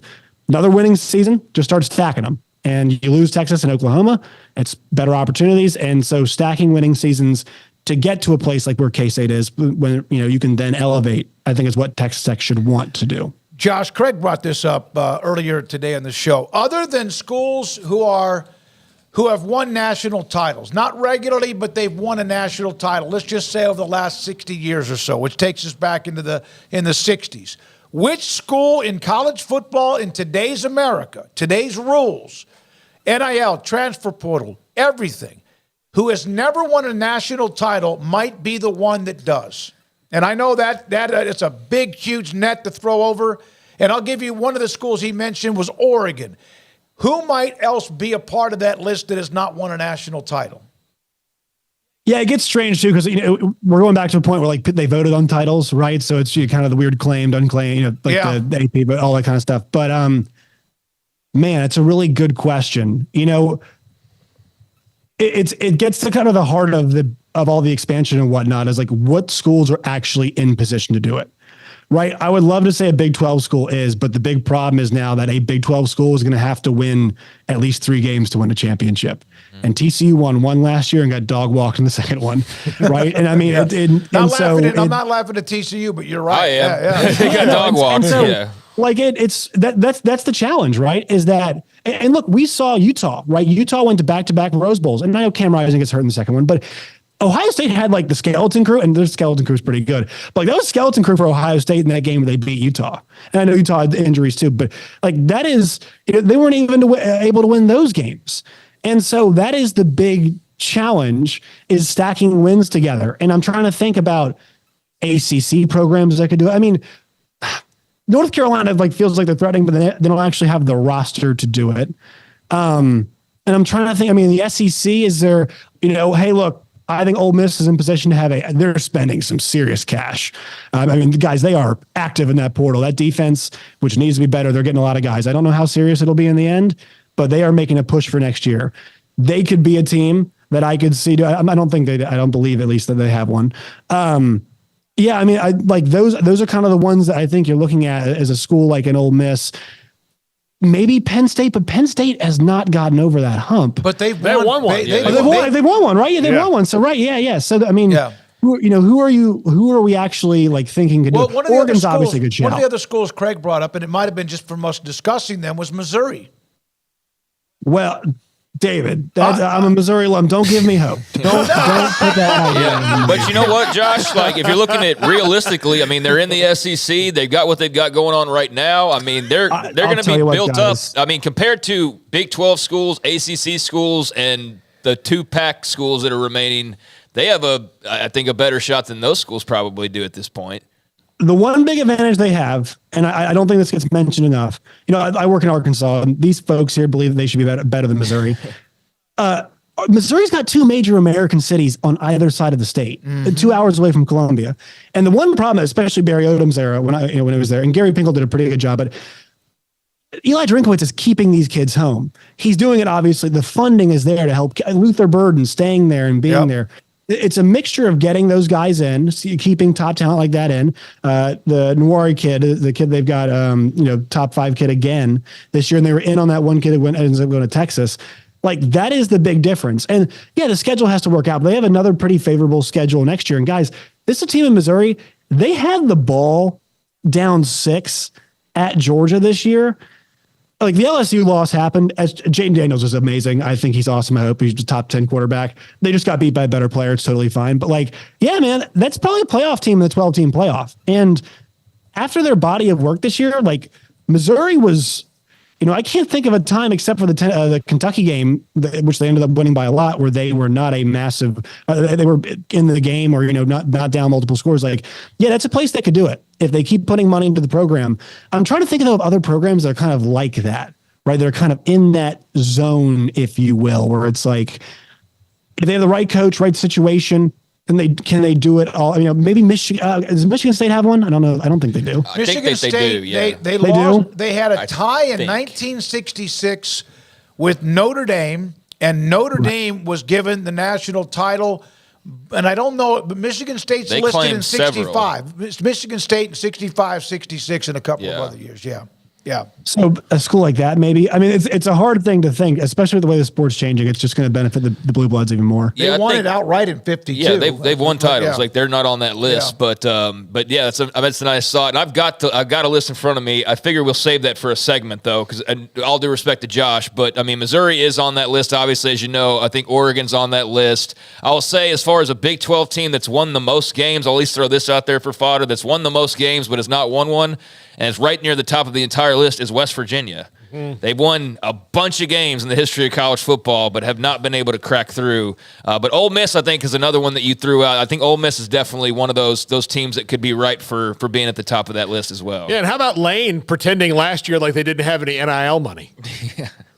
Yeah, that's always strange to me. They got they got Spencer Sanders just sitting their bench for the year. What are we talking about with the money and whatnot? But I think their defense is going to decide it, right? I mean, we saw in that LSU game, that is not a championship team. They cannot win a championship with that kind of a defense, with the way it was. And I mean, they just no-showed that Bama game. That was not a great Bama performance, and Bama wasn't quite Bama yet, and they just no-showed it. So, it's almost like I kind of wonder, the one thing Sark has, thinking about old Saban assistants, Sark's a really good big game coach.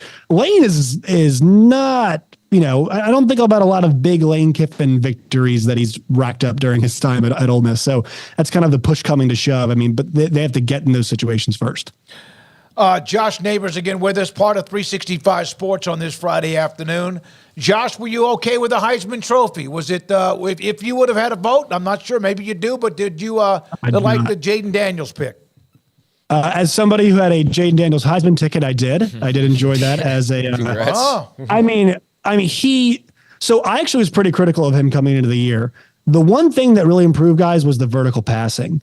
He is the most accurate vertical passer in college football this year. And also, I don't he plays a ton of heart. I mean, you talk about the stuff people, I mean, it's flashy too, but that guy, somebody needs to teach him how to slide. I mean, he got railroaded a bunch this season. It would pop up in the Missouri game. He was playing with an injured rib. And I mean, he was so much fun to watch. And that's kind of what I want out of my Heisman Trophy winner too. The electricity of Lamar Jackson, just the unbelievable numbers and the way Burrow played. And look, I know they were 9-3, but he got injured in the Bama game. He wasn't great in the Florida State game, sure, whatever, but that's the first game of the season. And I don't really feel like that was necessarily his fault they lost that game. And so I don't think winning has to be part of this. Like the fact that JJ McCarthy got a top 10 Heisman vote is a disgrace. Like that, he threw 1 touchdown in the last 5 games this season. I mean, this award is for individual excellence. This is not because Michigan's 12-0. That my biggest problem with the Heisman is the people who vote. Now they usually end up getting it right. They get it right this year. But like McCarthy in top 10 is just complete joke. Well, that means that somebody voted because you only get 3 players. And I'm fortunate to have a vote, and I've mentioned that before. You only David, get 3. was it you? No. Do we have a problem? Okay, good. No. But seriously, that means that somebody on that ballot, all of the other names, and there's really about 4 to 6 guys that really you would think have a pretty legitimate chance to win that, even if that many, that they left off, maybe all 3 of the top guys, whether it's Penix or possibly Daniels or Bo Nix or Marvin Harrison Jr. And there were like 40 different players who got a vote. That seemed like a little extreme to me too. Yeah, it's like I think the realistic candidates were this. It was Jaden Daniels, Bo Nix you could put up there. Penix really dipped. He was. It looked like he was banged up for part of the season, but like they had some really close calls with some bad teams where they didn't play too well. Marvin Harrison, sure, but Malik Neighbors should be getting votes too. I mean, I know that his team was not as didn't win as many games, but Malik Neighbors' numbers were better in a lot of categories than Marvin Harrison Jr.'s were. I know Marvin was most of their offense. That's kind of his way. Schrader, I'd be fine if you wanted to give Cody Schrader a vote because hey, leading rusher in the toughest conference in the country, that should mean something. Ollie, obviously, I don't think you can count the losses against him because obviously he didn't really get going and get the carries till later on. But all more deserving. I mean, here's the thing: in JJ McCarthy's one of his biggest games, the Penn State game, they scored and they just didn't throw the ball the rest of the game. Like, you know what? We're going to park the bus. Like, we're not going to try to get away from these guys. We're not going to put the ball in danger at all. We're going to park the bus and run the ball. And he's a good player. I see all these mock drafts though with him like top 10. I'm like, what is happening? Like I just cannot. You cannot justify him as a top 10. I think we should be reviewing people's Heisman ballots and making sure that they're paying attention to the sport because that's not paying attention if he's top 3. Josh, good stuff, man. Thank you very much. We could go on forever, which we love to do. One quick thing I want to ask. I want to ask one thing. Paul, are you happy about your boy Rick Scott taking a stand for the Seminoles? That was Paul loves politicians. Here's the deal. I have no love lost for the U.S. Senate in its current status. But like, how does Bill Hancock come out looking slimier than a senator in a letter? Like that's where the college football playoff committee has to look and be like, man. Just ignore him. Yeah. Why would you just ignore him? Yeah, why would you? Again, there's also a dumb thing. Why do you write back to him so that he can now tweet it out and put you on blast? Like, what was the comment he said? I know you have a lot on your plate, so thank you for having time to write the college football playoff committee. No. Yeah, it's like, doesn't the government need to be funded again? Yeah. Like, what a waste of time. I mean, what a waste of time. Oh, dear God. Yeah. Thanks, Josh. Good stuff. Bye, guys. See y'all.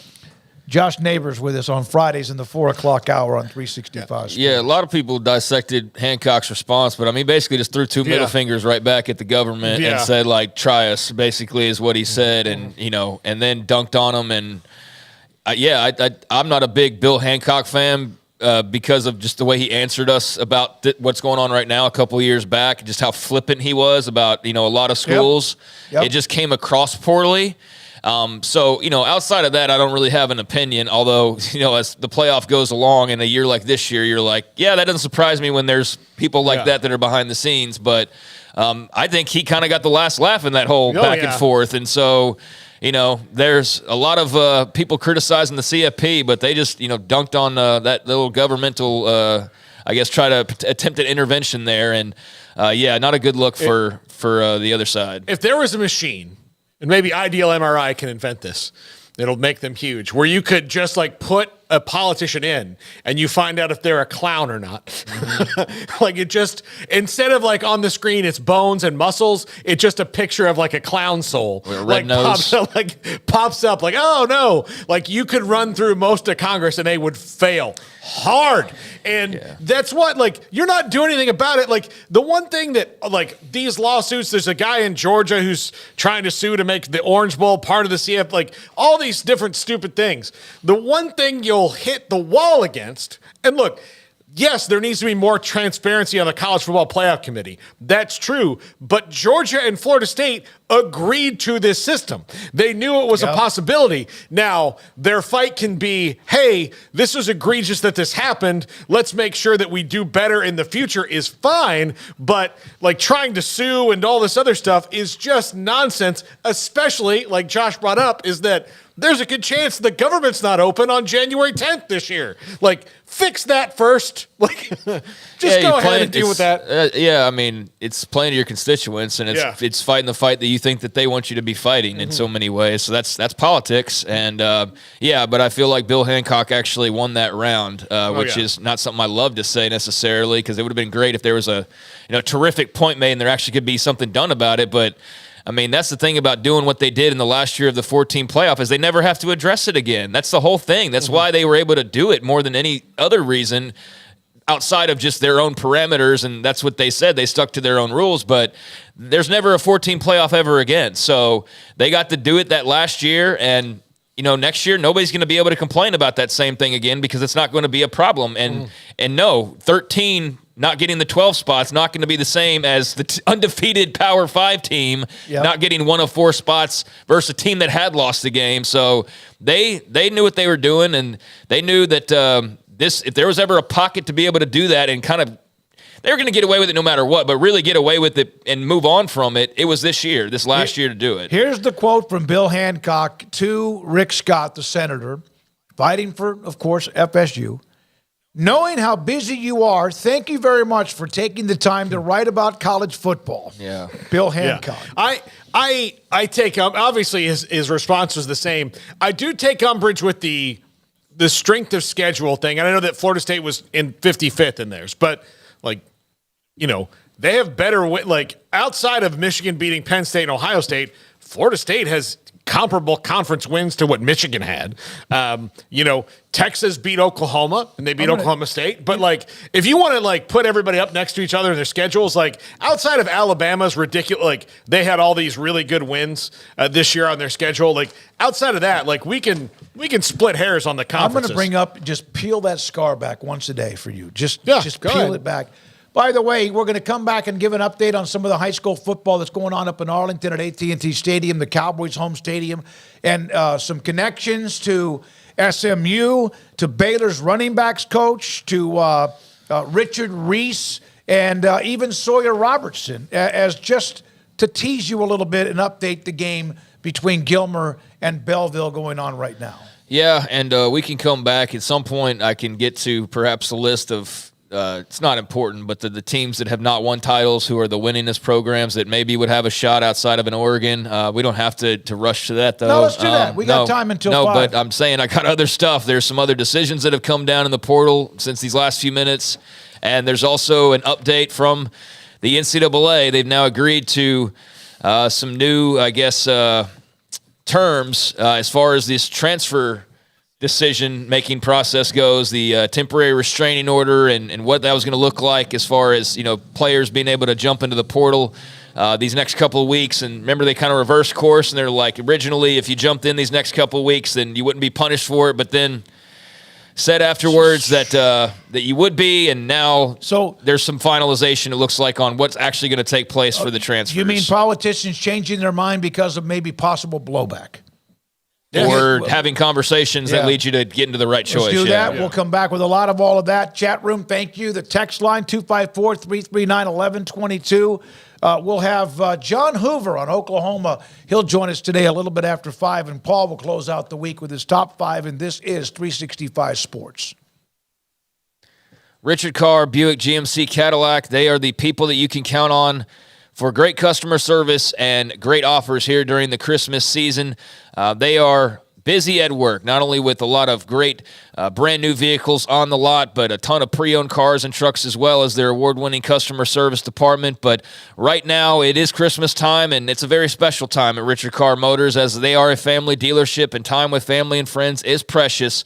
They know getting to your family safely this holiday season is a priority, so whether you need a new SUV to travel with your family or service on your existing car or truck to make sure that it's in tip-top shape, Richard Carr is here to give you the best deals and the best service during the holidays and all year long. And right now, that has to do with a lot of different models, but in particular, the GMC Sierra, a truck that has it all. They've got dozens in stock, ready to go now. Power, strength, and a stunning interior. You can get all that in a GMC Sierra, plus save thousands in holiday savings on many cars and trucks happening now. Qualified buyers save $8,000 in particular on GMC Sierra twin-turbo elevation models, plus military and first responders can save an additional $500, and you can contact them for more information. But they also trade for the best. So if you're not looking to get into a brand new GMC Sierra, although that's a great deal that they have right now, you can take a look at their lot full of quality pre-owned cars and trucks in stock. Over 90 used cars and trucks to choose from, all inspected with a 172-point inspection and that Richard Carr seal of approval. The financing goal at Richard Carr, 100% credit approval. They say yes when others say no. So check out the dealership that's been in business for 24 years in the area and has built a reputation as the people you can count on for your automotive needs. Run by proud Central Texans, proud Baylor Bears. Log on to richardcarr.com today. Call now or go see them now off Highway 6 at the Imperial exit. With so many companies and policies out there, it gets so confusing shopping for insurance, and I never know if I'm getting the policy that's right for me. Luckily, I met the team at the Niche Group Insurance Agency. With the Niche Group, you can go to one company and get access to coverage options from many insurance carriers, and you get to speak to a real person about your specific coverage needs. With the Niche Group, I know I'm getting the right coverage at the right price. If you need insurance, talk to the experts at the Niche Group at 1-800-258-8302. Baylor alumni are more than 160,000 strong. When we all join hands to support our university, we don't just move the needle, we move mountains. Working together, we create life-changing opportunities for students on the field, in the classroom, in the laboratory, and in life for generations to come. So get connected. Get involved. Learn how at baylor.edu/alumni. Petty Clinic Men's Healthcare in Woodway is now proud to offer you men an exceptional weight management body sculpting product called semaglutide, also known as Ozempic or Wegovy. Semaglutide is an FDA-approved weight management medication. Once-a-week injections of this powerful medication offers an average body fat weight loss of 20% within the first year of treatment. In addition to body sculpting, semaglutide also normalizes blood sugars and has the clinical research proof of reducing blood pressure, cholesterol, stroke, and heart attack risk. If you're like most men and you have stubborn fat that will just not respond to typical diets and exercise, then help is finally here. Semaglutide, affordable, highly effective. Google search Petty Clinic Waco and reach out to the Petty Clinic team today for a free consultation with Dr. Petty to see if semaglutide is right for you. Go to pettycliniclowt.com. There are 26 letters in the alphabet, over 600,000 words in the dictionary, and just 3 of them said together can change everything. Let's order pizza. Those 3 words lead to dough made from scratch and 3 fresh signature cheeses that blanket golden crust in a heavenly melt on Marco's Pizza that'll blow your mind. So visit marcos.com to order and stop by Marco's Pizza in Belmead, China Spring, Woodway, and in Robinson. Marco's. Pizza lovers get it.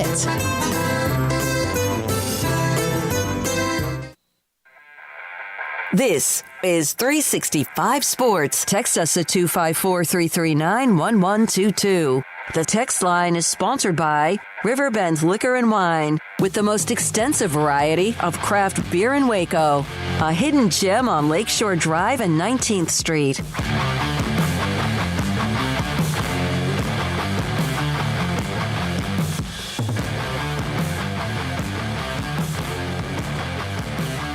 All right, here we go, 365 Sports.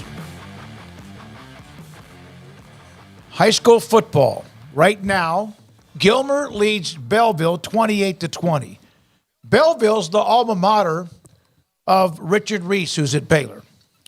28-20 Gilmer. They have had combined touchdowns of 66, 72, 58, 69, 65 yards, and then a couple of shorter touchdowns of 8 and 2.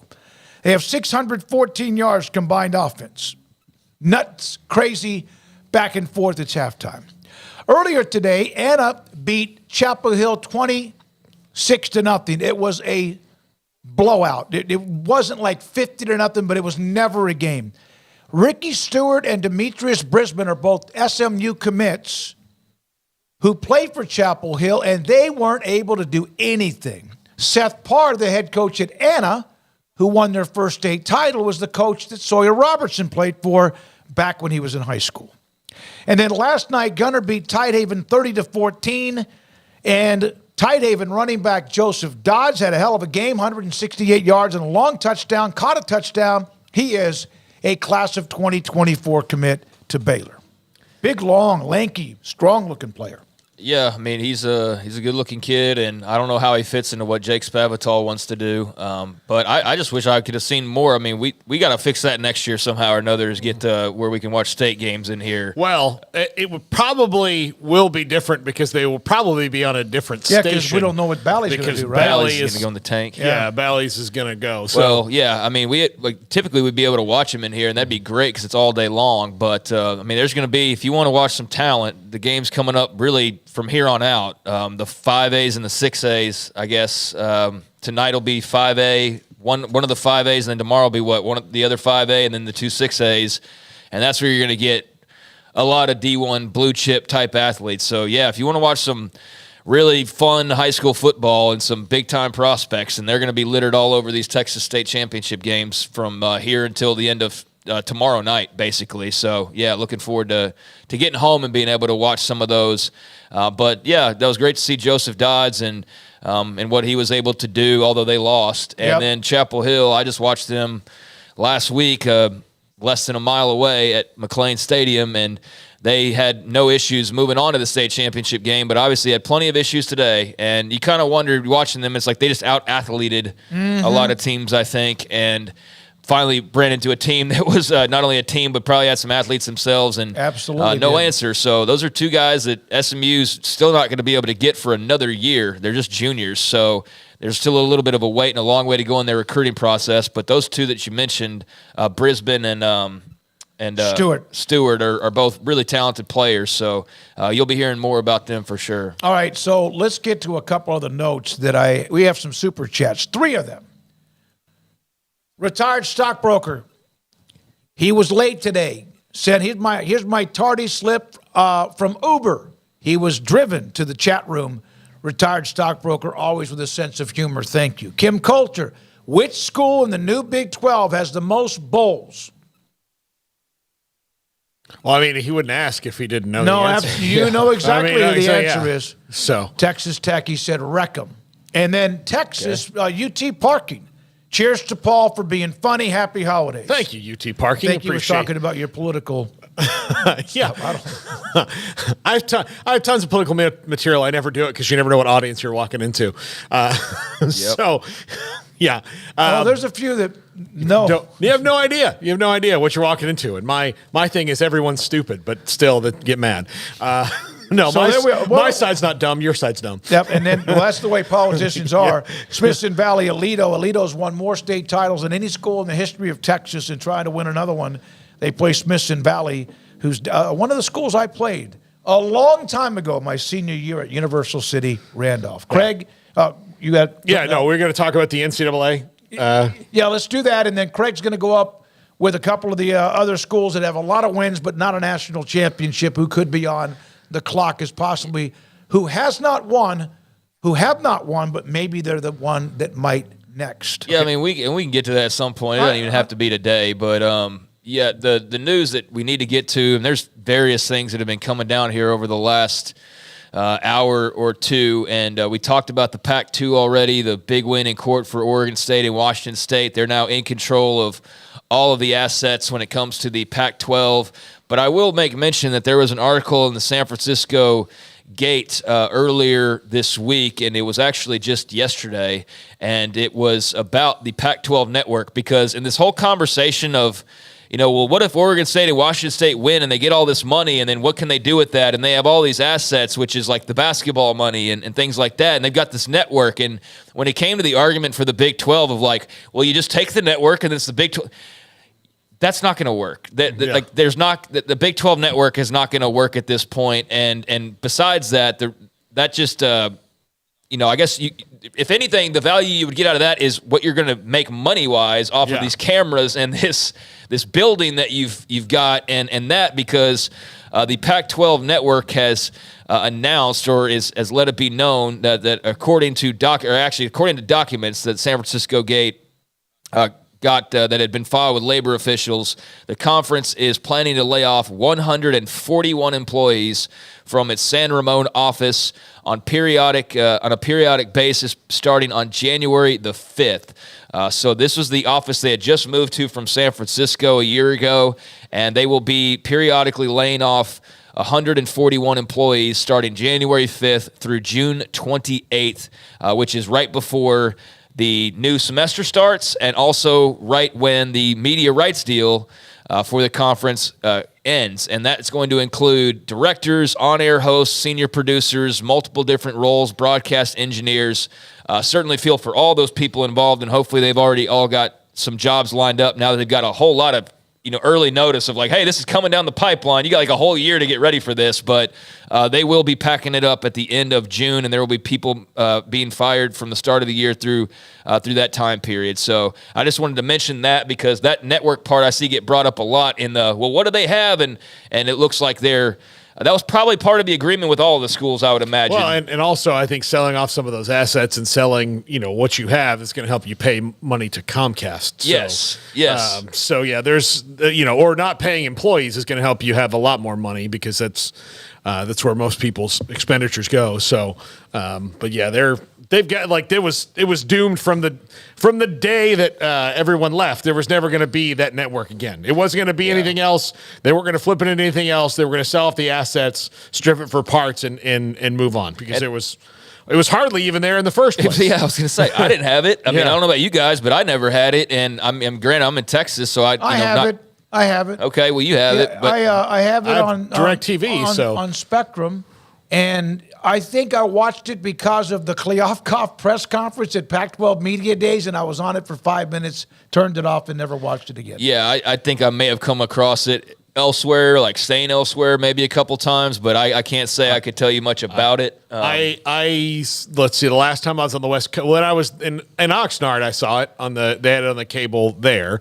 And that was 4 years ago, the last time I was there. But I have DirecTV, and I've had DirecTV for a long time, so I am part of the problem why it never, as a DirecTV customer, why it never got off the ground. So, yeah, well, they are starting terminations there. Feel for everybody involved, like we said, and that'll go on through the next several months. But the other idea about it was, turning it into some other kind of network. The whole problem with that idea was you can't force people to carry it. Yeah. Like, you can't make the networks go like, yeah, well, we have to have this Pac-2 network or Pac-12 network, and that was a part of the question. So we'll see now what becomes of it with the Oregon State, Washington State, and what they now have at their disposal. But that was part of the news this week that we had not gotten around to, was the Pac-12 network starting to slow down the operations there. Meanwhile, let me add something to what you're talking about. John Wilner, keep in mind the lower court ruling requires Washington State, Oregon State to act in a reasonable manner when board matters as far as money. If they don't, this is headed back to court. Nobody wants that. Bob Thompson, so all the cash in the conference remains frozen unless there's a unanimous approval of an expenditure or disbursement. It will be interesting to see if other state attorney generals file some action in their own local jurisdictions. Yeah, but then, I mean, it's Twitter, and you don't know exactly what's what, because then the guy right underneath that, he must be an Oregon State fan, Bodie McBeaver, says, no, that's that unanimity requirement goes away when the state is. So this is, again, like, I'm not a lawyer. I don't know how it works. Today is a win for Oregon State and Washington State. They're in control. Yep. Now, like, as far as that other part of it that you just mentioned, clearly there needs to be more clarity there. Yeah. But it does appear that all of it belongs to Washington State, Oregon State. So we'll see where they take that. But I did want to make mention at least of the Pac-12 networks because that gets brought up amongst the assets and what they have and what that could be.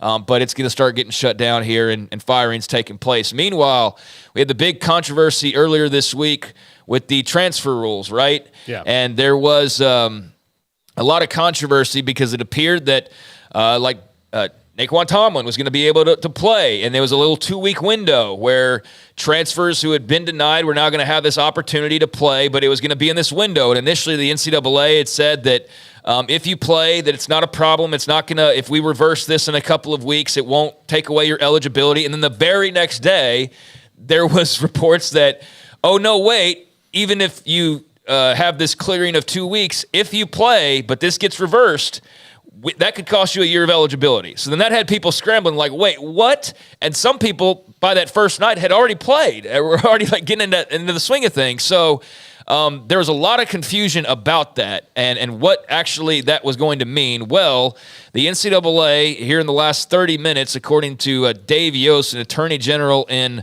Ohio, he made mention that the NCAA has agreed to terms that have been jointly submitted to the federal court for approval. No retaliation against players who played during the temporary restraining order.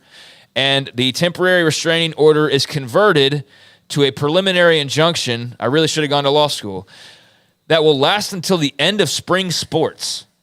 So that would seem to mean that this is now just wide open until the end of this year. No? Yes, it does. Spring semester sports is all the way into June. Yeah. Yost also mentions in his in a follow-up tweet, or this was a follow-up tweet, that the court specifically addressed not using intimidation in their ruling on page 29, is what he said, which they did. We talked about it the other day, is that they cannot use the threat of potential suspension or loss of eligibility to keep players from playing.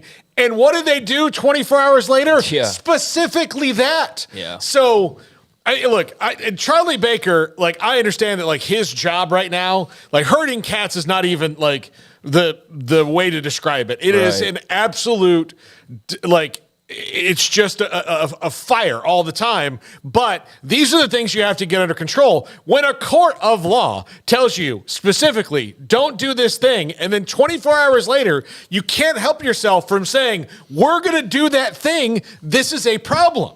Whether you think you're right or not, it's on paper now, and a judge has slammed a gavel and said, this is what you're doing.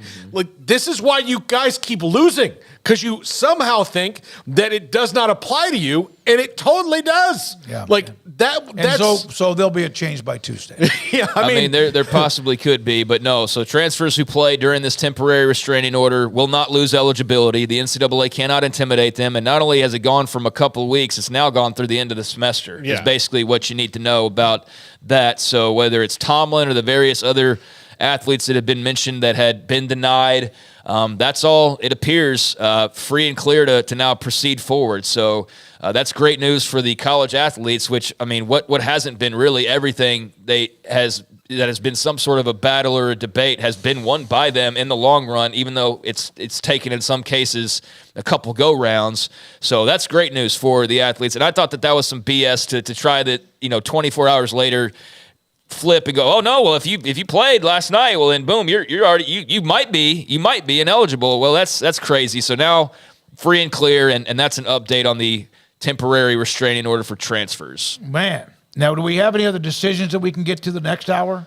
Transfer portal decisions? I mean, we can hold some stuff over. Yeah, I mean, we have a get to a guest at 5. Yeah, I mean, there's a couple of transfer announcements, but I mean, that's not stuff that we need to get to right this very second. So, God, it's just like Josh Kelly just committed to Texas Tech, the Washington State wide receiver. I think I thought that had already happened because it was so clear that was going to happen, but apparently that's now official. So that's one decision that's come down. Washington State receiver Josh Kelly now going to Texas Tech. He was a near 1,000-yard wide receiver, nearly double-digit touchdowns. So you can tell what Joey McGuire and company's focus has been here early on. It's getting wide receivers for Barron Morton, and also looking at the lines as well. But that's a good get, and we can save some stuff for this last hour. We will have John Hoover, covers Oklahoma, on. They're in and out of what's happening, including the Caden Green story. By the way, one quick note about Allen Samuels, Dodge Chrysler Jeep Ram. They've added the 2024 Ram heavy-duty 3/4 ton and 1-ton trucks to the long list of Ram trucks that qualify for 10% off MSRP, and also the Ram DS model trucks with 15% below MSRP. We have Jack McKenzie today running the mothership with Craig and David. I'm David Smoak with Paul Catalina too, and this is 365 Sports. Ring in the new year with unbeatable savings during the wrap-up the year sales event at Allen Samuels in Waco. This month, get a new 2023 Ram 1500 Laramie Crew Cab 4x4, $15,000 off MSRP, or 2.9% for 72 months. Or how about a 2023 Ram 1500 Lone Star Crew Cab 4x4, $12,000 off MSRP, or 2.9% for 72 months. And then on top of that, the new 2023 Jeep models this month get 10% off MSRP on the Jeep Grand Cherokee or the Grand Cherokee L. Or how about 10% off Jeep Compasses and Renegades? And if that's not enough, get $11,000 off MSRP on every Jeep Gladiator Overland. That's right, an extra $500 as well on first responders who are buying a vehicle. No payments for 90 days. Ted Teague, the general manager and also CEO. My great friend AJ, who is as good a sales manager, client manager for you could imagine. I bought my car. He helped me through the process back in 2020. Allen Samuels, Dodge, Chrysler, Jeep, Ram, Fiat, Loop 340 east of 84 in Waco. Pizza, burgers, and Bears football. There's no place around Waco that serves them all other than Bubba's 33. Come show your green and gold and enjoy some of Waco's best food and beverages while watching your favorite team, the Bears. When real Bears fans get hungry, Bubba's 33 is the #1 spot for ice-cold drinks, hand-stretched, stone-baked pizzas, and bacon-infused burgers. Join us for indoor or patio dining. Bubba's 33, Waco's restaurant and proud supporter of Baylor Bears football. Sick 'em, Bears. Established in 2007 and independently owned, Alliance Bank Central Texas is committed to helping families and businesses meet their financial goals. From their tellers to their board of directors, they know the importance of superior service and competitive products. Customers have confidence knowing that their financial needs are in good hands. It's your bank, Alliance Bank Central Texas, with 2 Waco locations, 4721 Bosque Boulevard and 191 Archway Drive on Highway 84, and at AllianceBankTexas.com. Member FDIC and Equal Housing Lender. At Ideal MRI, we feel blessed to be part of the Waco community. We're a small family business here in Central Texas. At times like this, the cost of healthcare has never been more important. And unfortunately, significant illnesses and injuries still occur. And that's why Ideal MRI is open and here to serve you through this difficult time. So if you need an MRI, ask your doctor about Ideal MRI. You can schedule online in minutes at idealmri.com or call 833-IDEAL-MRI. It was broad daylight. I stepped into a gas station for 5 minutes to grab a snack, and just like that, my car was broken into. They made out like a bandit. My laptop, my phone, everything. I called my agent to see what could be done, and he restored my faith in humanity. My claim was processed so quickly, and I was able to recover my losses. Stop by and see our agents at one of our 3 McLennan County locations. Coverage and discounts are subject to qualifications and policy terms and may vary by situation. Stepping into the boots of a U.S. Army officer can add confidence and leadership skills to your son or daughter's career path. See all the things they can achieve in our boots at GoArmy.com. U.S. Army Waco Recruiting Company, 254-598-8131 or 254-776-1543.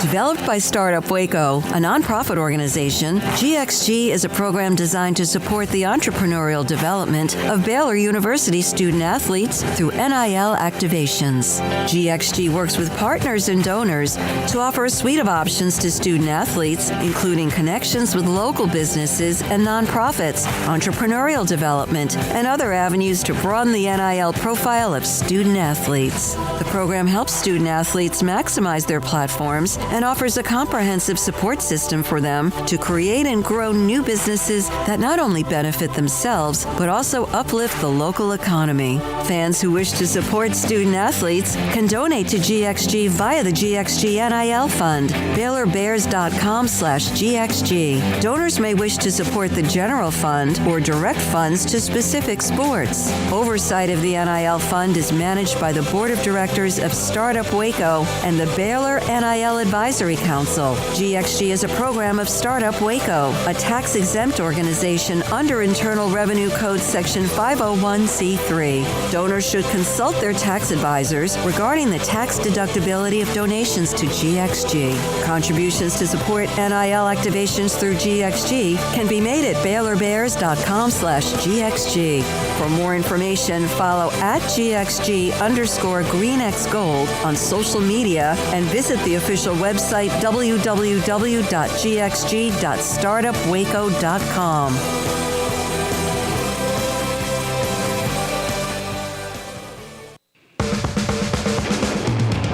This is 365 Sports. The Sikkim 365 app is brought to you by Allen Samuels Dodge Chrysler Jeep Ram Fiat. Come by, let's be friends. He writes for All Sooners. Been covering Oklahoma sports for a long, long time. John Hoover joins us on 365 Sports with Craig and Paul. I'm David Smoak. John, let's start with the Caden Green deal. What is the bottom line? Is it just better money elsewhere? Is it something different than that? Boy, that's a sticky one, Smokey. Bottom line is there was apparently a mass miscommunication. I'll put it this way, sounds like his dad and or uncle and or / family told him he was worth more than what he was getting at NIL-wise at Oklahoma. So we still don't know if there was the classic quote-unquote tampering where schools or the parents or somebody were negotiating with schools while he was still on scholarship on the OU roster. We don't know because everybody's been pretty much radio silent for the last 3 days, including Brent Venables today, a post-practice interview where he came out and said, "Hey guys, how's it going? Good to see you. Glad you're coming to practice. Appreciate you being here. I'm not talking about anybody that's not here. Oh, so save your questions." So miscommunication, I should say, where they agreed in principle to a dollar figure. The school's NIL collective said, "Yeah, we can do that." And then a few hours later, he was spotted by a support staffer pushing his luggage cart down the sidewalk, having moved out of the dorm during practice. While the team was practicing, He was pushing his stuff to the car and was like, "What are you doing?" And he goes, "You got to talk to my dad." It's just been a downhill spiral ever since. So how do they – I mean, I know that their offensive line commitments for 2024 and the freshman, which he was, has been gone well the last week. But how do they replace him in the immediate sense?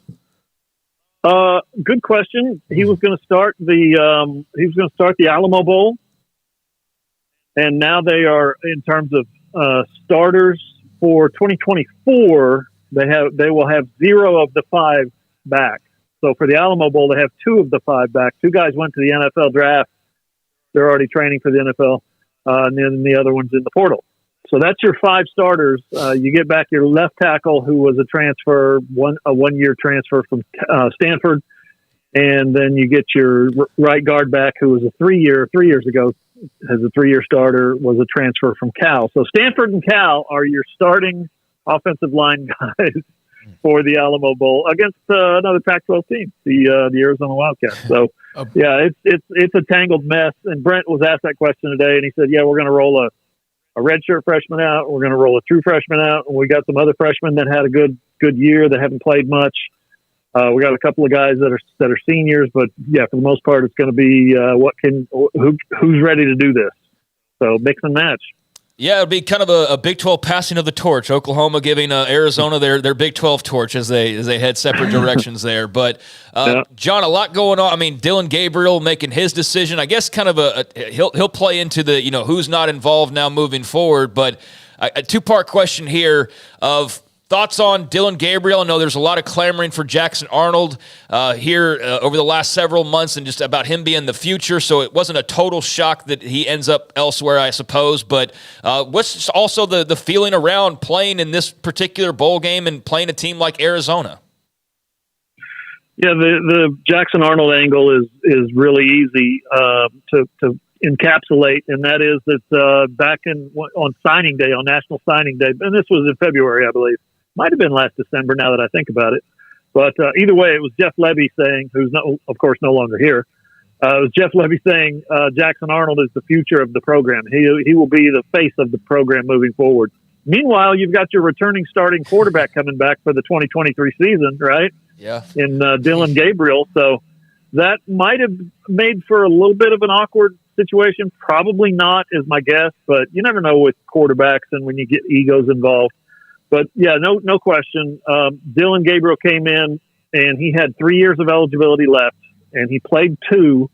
And I was asking the question, again, last signing day. And we had a media day in February to welcome all the new transfers and freshmen and all that.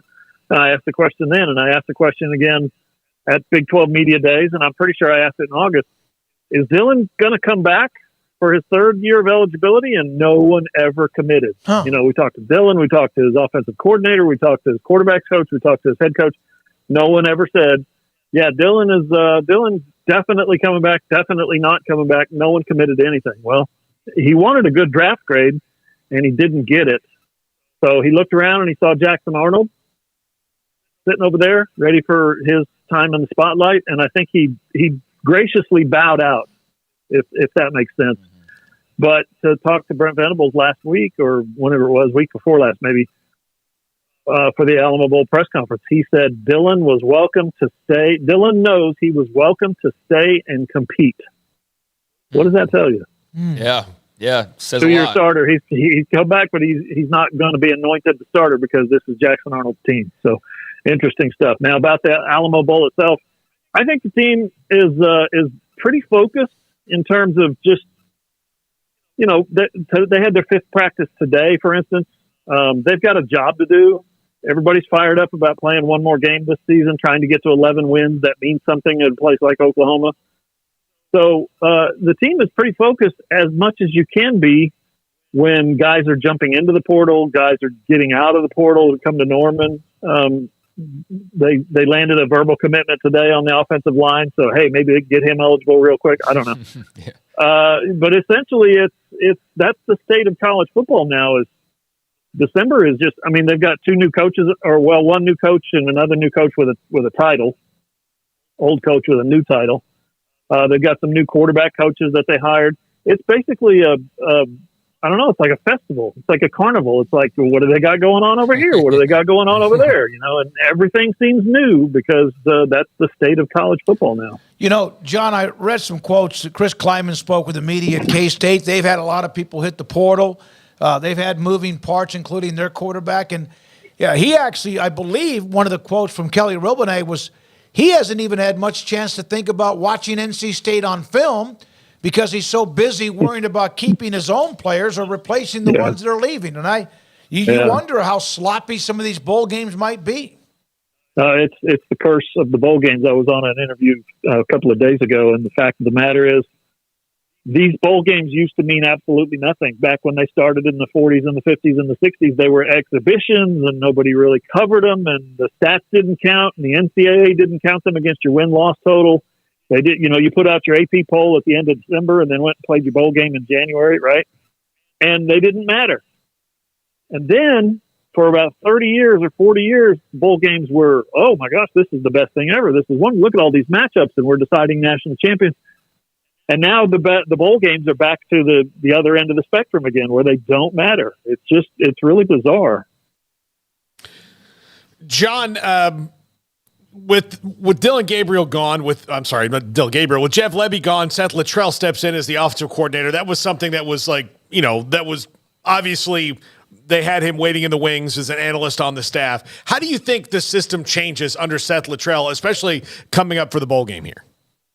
Yeah, we won't know anything about how it changes for the bowl game because I think they're going to lean heavily on what Levy established. He was an offensive analyst, like you said. He's been a head coach. He's been an offensive coordinator and a very successful offensive coordinator in his own right. And he's been around football his whole life. His dad was an All-American fullback at Oklahoma, and Seth was a team captain on Bob Stoops' 2000 team. So he is when you look up football guy in the dictionary, you see, depending on which dictionary it is, you might see Seth Latrell's picture. He's a football guy. So he's smart enough to know I'm not going to come in here and I'm going to change everything and remake this in my image. He doesn't have any offensive linemen. He's got a new quarterback. So I would suspect that there's going to be a lot of carryover from Jeff Levy's offense to Seth Latrell's. What's going to be interesting, and we're not going to see it in the spring, of course, but what's going to be interesting is to see next year what Seth Latrell's offense really looks like. That's when we'll get a full kind of a full frontal on what the Seth Latrell offensive experience is going to be. John, how much of a surprise, and I suppose a morale boost as well, was the Danny Stutzman final decision? Yeah, it's been something. I tell you, everybody's down about Caden Green going to the transfer portal, shockingly, and the way he left. But on the other end of the spectrum, I think it was last Friday. Days are starting to run together. I think it was last Thursday or Friday. Billy Bowman announces that he's coming back. Here's a guy who had 6 interceptions and 3 pick sixes as a junior this year. He's coming back. And then here you got Monday, I think it was coming out. Danny Stutzman decided, you know what? I know news came out last week that I was headed to the NFL, and he was. He told Brent Venables, Coach, I think I want to go to the NFL, and they tried to talk him out of it, and they eventually did, and he talked to his dad. You look around at the landscape, and it's like all of a sudden, hey, wait a minute. Brent Venables' philosophy and the culture that he's trying to establish and build and the foundation he's trying to lay and the kind of guys he's getting and recruiting, they want to play for him. They don't want to just rush off to the NFL. Billy Bowman said, guys, I'm not the finished product. I'm nowhere near close to being finished, so I need another year of playing for Brent Venables to be the finished product, to be ready to go to the NFL. How mature is that for those two guys? You're two superstars on defense to say, nope. And his dad told me, Stutzman's dad told me, he got a very favorable NFL draft grade from the college advisory committee, meaning he told me these words. If anybody else would have gotten that draft grade, they'd go to the pros. They'd be gone right now. But Danny's coming back. So he didn't tell me what the draft grade was, but to take his word for it, that's a pretty impressive thing. And then today you see, I guess yesterday and today, you see 2 defensive tackles, Jacob Lacey, the transfer from Notre Dame, and Dejon Terry, the transfer from Tennessee. Both those guys had the opportunity to go to the NFL. Both those guys decided, I want to come back and play my senior year of eligibility for Oklahoma. So something's going on there where guys are wanting to come back. It's pretty good news. Last thing, John, the SEC schedule was released, and Oklahoma now knows who they have. And overall, your thoughts about what they've been given? 11-1, right? I think 11-1 is going to be a hard one. Yeah, tough. I made my prediction at 8-4. How's that sound? Yeah. It's going to be a challenge for Oklahoma for sure to step up, because you look at the schedule, and it goes. It's daunting, of course, because it's the SEC, and you guys have seen the quality of the Big 12, when a team, kind of grows up and gets into the Big 12. You've seen TCU do it. Gary Patterson struggled for a couple of years, right? Before he got it rolling. And anytime, West Virginia stepped up and they struggled for a little bit as well. Oklahoma, guys, they're stepping up. They're going into a conference that week to week, they play Missouri, Alabama, and LSU in the last 4 weeks of the season. Good luck with that, because you don't get any. They talk about no off days, no easy days. That's the SEC. I should say that's the top of the SEC. I'm not going to jump in and say the SEC is tough every week. Mm-hmm. Everything's tough every week. Nothing's easy, but the SEC does have its off weeks. The SEC does have its softer schedule. And but to finish 3 weeks or 3 out of the last 4 weeks to finish with that finish at Missouri, at Alabama at home, and then at LSU, Oklahoma's going to find out real quick how SEC ready they are, and I think Texas will too. I think Texas has had a successful season and they've played great football this year. There's no doubt. But when you get into the SEC and you start playing those teams like that every week or every other week, you don't just play one Texas anymore, right? You play 4 or 5 Texases every season. So that's going to be a real challenge for Oklahoma and Texas.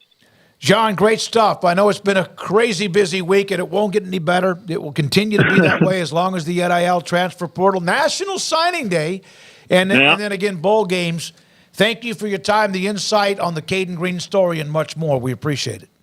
All right, good for business. I know that. Yeah. John Hoover, again, covers Oklahoma. John Hoover's been covering Oklahoma football in a lot of places for a long, long time, and now a part of Sports Illustrated Sooners Nation with us on 365 Sports. Yeah, obviously a busy week for them just in terms of recruiting and also decisions being made. The Caden Green thing, like I know it's a big to-do for them, but I'm just not surprised by it. I'm surprised that a guy at a program like that decides to just up and leave, but like when you think about like trying to rationalize as to why, it's like money? It's not really that complicated. It's NIL. It's free to go, free to stay, free to, but what's not free is a player's, value and what they expect to get now to play big-time college football. And so I'm sure Oklahoma made a healthy offer, and somebody else apparently or others have just said that they're going to make healthier offers. And I guess at some point Oklahoma had to either say we'll keep going up or, eventually we have to stop because we have other considerations to make, or maybe they didn't get that opportunity. I don't know.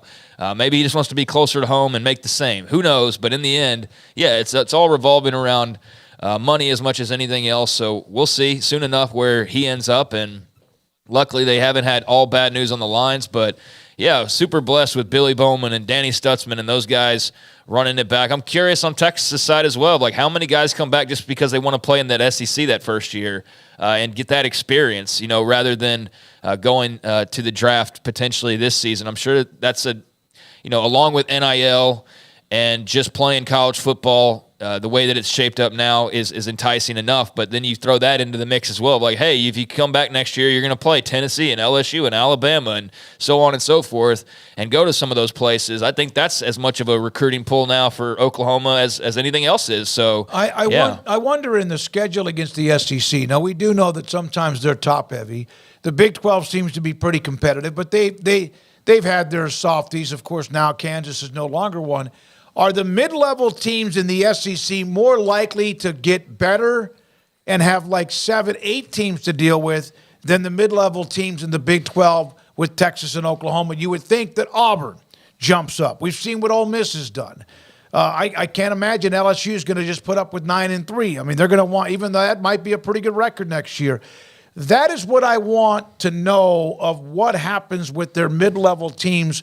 Is it 1 or 2 that do that? Or do they at times just trade or swap spots with other teams that are above them? Well, it's not going to be. It won't be Alabama, Georgia, all that. But it's not going to be because of lack of resources. So their excuses will be kind of out when it comes to that. Like you can't say like, oh, we don't have any money at Auburn. Yeah, you do. Shut up. That's not going to be like Lane Kiffin's clearly false claims that they weren't going to be able to NIL with schools like A&M. Only to gain more NIL. Yeah, exactly. So those things are not going to really fly anymore. And look, it worked for a year. Then they're going to have another tact. But especially when your guys step up and pay for guys. They just signed a big one in a second. I know Craig's got a couple to get to. But yeah, it's only going to be because of good leadership. Like, if you don't win in the Big Ten or the SEC, it's not going to be because you don't have money and resources and all that. It's going to be because you don't know how. Like, that's it. That's the reason. Like, and to kind of tie it into our earlier discussion, are Rutgers and Indiana and people like that all of a sudden going to start winning national football titles? No, but it's not going to be because that they're now not the Joneses, because they'll have the same amount of money coming in, as everyone else. Timothy Keel, no, they all get better. No, we thought South Carolina was on the uptick. What happened to them this year? Yeah. What's happened to Arkansas? Now, they might have more of a core that can, but not all of them will, because somebody's got to get a loss when they play a conference game against somebody who's going to get a win. Yeah, that's the only problem I have is, if you want to talk about the top level, there's no doubt that they have the most number of elite teams, and I'd say that second tier of teams right on the verge when you start thinking about Ole Miss or LSU this year or whatever, they're right there as well. But, let's not prop up Arkansas and act like, Arkansas is better than, Kansas State. Because I see stuff like that of, our middle's better than your best. And it's like, BS, that's not the case most of the time. I would argue that to my death, that I'd take Kansas State 10 times out of 10 over Arkansas right now. Maybe not. Kansas State lost in a last-second field goal to Missouri. BYU beat Arkansas and had an average season. And BYU didn't make a bowl game. Yeah. Kansas State lost in a last-second field goal on the road to this tremendous Missouri team, right? Yeah. So, let's not act like teams can't hang. Yeah. That's where it gets out of – Mississippi State would beat, Oklahoma State. In given situations, you can probably do that, but in general, let's not prop these other teams up just so that everybody has to feel like they're all Alabama. That's where it gets really over the top with the goofiness of the SEC pride, is when everybody starts hanging titles as though they've all had a part in it, and that's the part that's stupid. But as far as the number of teams at the top and even the number of teams that are tier B or in the middle to above average, they have as many or more than. Certainly, most everybody in the elite, and when you lump in that second tier as well, probably more than anybody. I'm trying to think through my head. Certainly more than just everybody other than the Pac-12 this year. I'm just trying to think, and they probably have more than that overall. When you break it down, it probably does tilt still in their favor. So you add Oklahoma and Texas into that mix, it's only going to lean heavier there. But it's not 1 through 16 is unbeatable for anybody else in the rest of the country. Timothy, then Florida, Auburn, Tennessee. Okay, what was Florida this year? Yeah, 5-7. What was Auburn? They lost to New Mexico State. Now, that's just saying the brand names. Now, those are brand names, but not all of them will win. They have more of a core in the middle that could jump up and bite people and maybe bite them pretty well. But there's going to be some that also fall backwards just because, again, they all play each other. I'll give you an example. Okay, Florida is what I'm talking about. Florida doesn't lose because they don't have money to go pay NIL people. They don't have this. They're just disorganized right now. They fell behind the facilities. They made this stupid NIL deal with Jaden Rashada that they didn't have the money to cover and all those things. But it's not because they're not they don't have resources to do it. The only reason you lose at Florida is because you don't have the right people in trying to help you win. All right, we got a break here to get to our next guest. Finish out the No, I think that it depends on any given year. I don't think that you just have carte blanche to every year claim every team who's had success as a successful team. So no, Florida doesn't count as a big banger this year. That's brand name this year. Next year, maybe that's different. But you don't need to here's the thing, you don't need to prop up everybody. There's enough teams that are good as is. Missouri just replaces Florida. So no one's arguing whether they're the best or not, but you don't have to cover the entire spectrum to feel better about yourself. Is kind of where it becomes Auburn goofy. And Tennessee moved up. They were kind of in the middle of the pack. Florida and Auburn fell down, and then Missouri's up right now. And then who knows? Somebody might flip with one of those teams. But it is fun to watch and think about as the seasons start forward. One last college football note: former Michigan linebacker coach George Hilo, hired by Alabama. Who is Alabama playing next? Michigan. A little gamesmanship with Nick Saban and Michigan on his staff as they play, of course, in that Rose Bowl on January 1st. When we come back, Mickey Spagnola was supposed to join us yesterday, couldn't do it. Cowboys on the road against in what will be, I think it's 50 degrees, 18 to 21 miles an hour, and it might also be raining.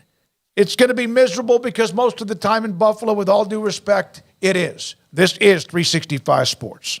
Here are the specials this week at Waco Custom Marketplace, 425 Lake Erie Drive in Waco. The scallops at $22 a pound, a little less than 10 scallops per pound. Snow crabs, $12.99 a pound. King crab legs, these are some dudes, at $32 a pound. Country style ring sausage, $2.99 a pound. Whole chickens at $1.40 a pound. Smoked whole turkeys at $3.50 a pound. And tri-tip at $4.99 a pound.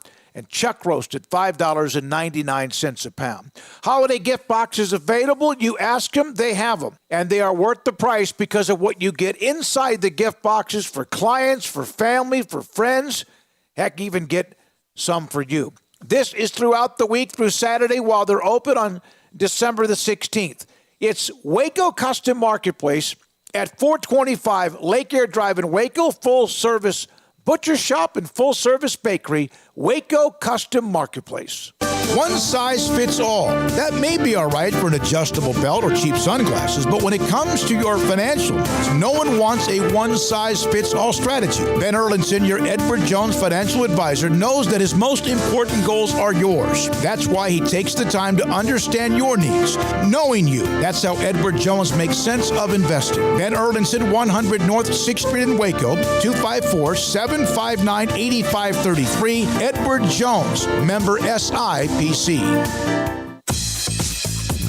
Baylor Scott and White Southwest Sports Medicine and Orthopedics, the team physicians for Baylor Athletics, diagnosing and treating all sports-related injuries, including concussions. These specialists also provide orthopedic services for athletes and non-athletes alike, whether it's knee or shoulder pain, a wrist injury, orthopedic spine care, and even an arthritis and total joint clinic. Trust the doctors Baylor Athletics trust. Baylor Scott and White Southwest Sports Medicine and Orthopedics wants to get you back in the game. TFNB Your Bank for Life is the official local bank of Baylor Athletics. Find out why more Central Texas are making TFNB their bank for life. Sign up for our Edge checking and savings accounts to earn interest or cash back. With 5 convenient locations and an award-winning mobile app, banking has never been easier. TFNB Your Bank for Life. Member FDIC. Did you know that 1 out of every 4 men have symptomatic low levels of testosterone and don't even know it? And if you think you're too young to worry about it, guess again. Low T levels can make you feel tired and grumpy, raise your cholesterol, and cause weight gain. Petty Clinic Low T can set up same-day blood screening and results. So if you're tired of being tired, call or go online at pettycliniclowt.com. It's a private clinic with an atmosphere catering to men. Affordable, only $165 a month, including lab work, office consultation, testosterone injections, and follow-up visits, compared to $300 or more a month in Dallas or Austin, and you don't have to drive 90 miles one way or the other and fight the traffic. Petty Clinic Low T has board-certified physician consultations and will provide the best form of brand-strength testosterone. Contact Petty Clinic Low T for increased energy, improvement in sexual desire and performance, mood, concentration, even a decrease in body and belly fat. Just off Highway 84 and Old Hewitt Drive in Woodway, pettycliniclowt.com.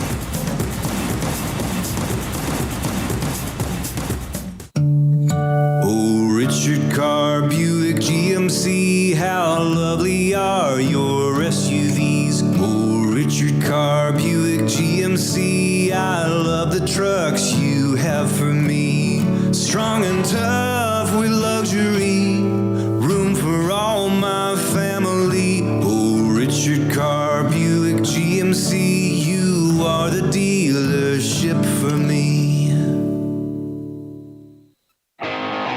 This is 365 Sports, powered by Sikkim365.com.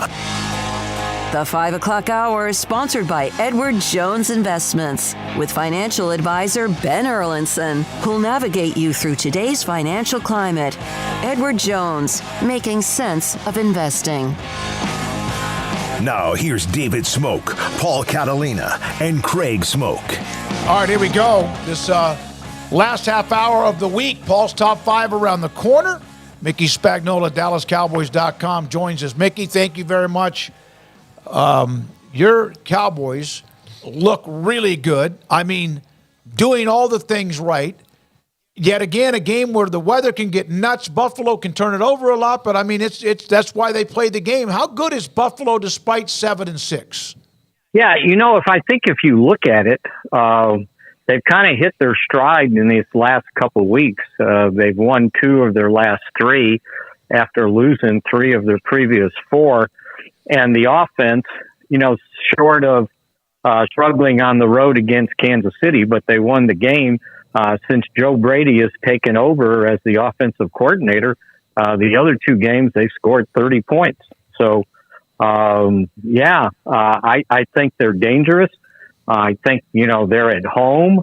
And the fact that, I kept seeing everybody making a big deal out of Josh Allen, being intercepted 14 times, but he's run for 10 touchdowns.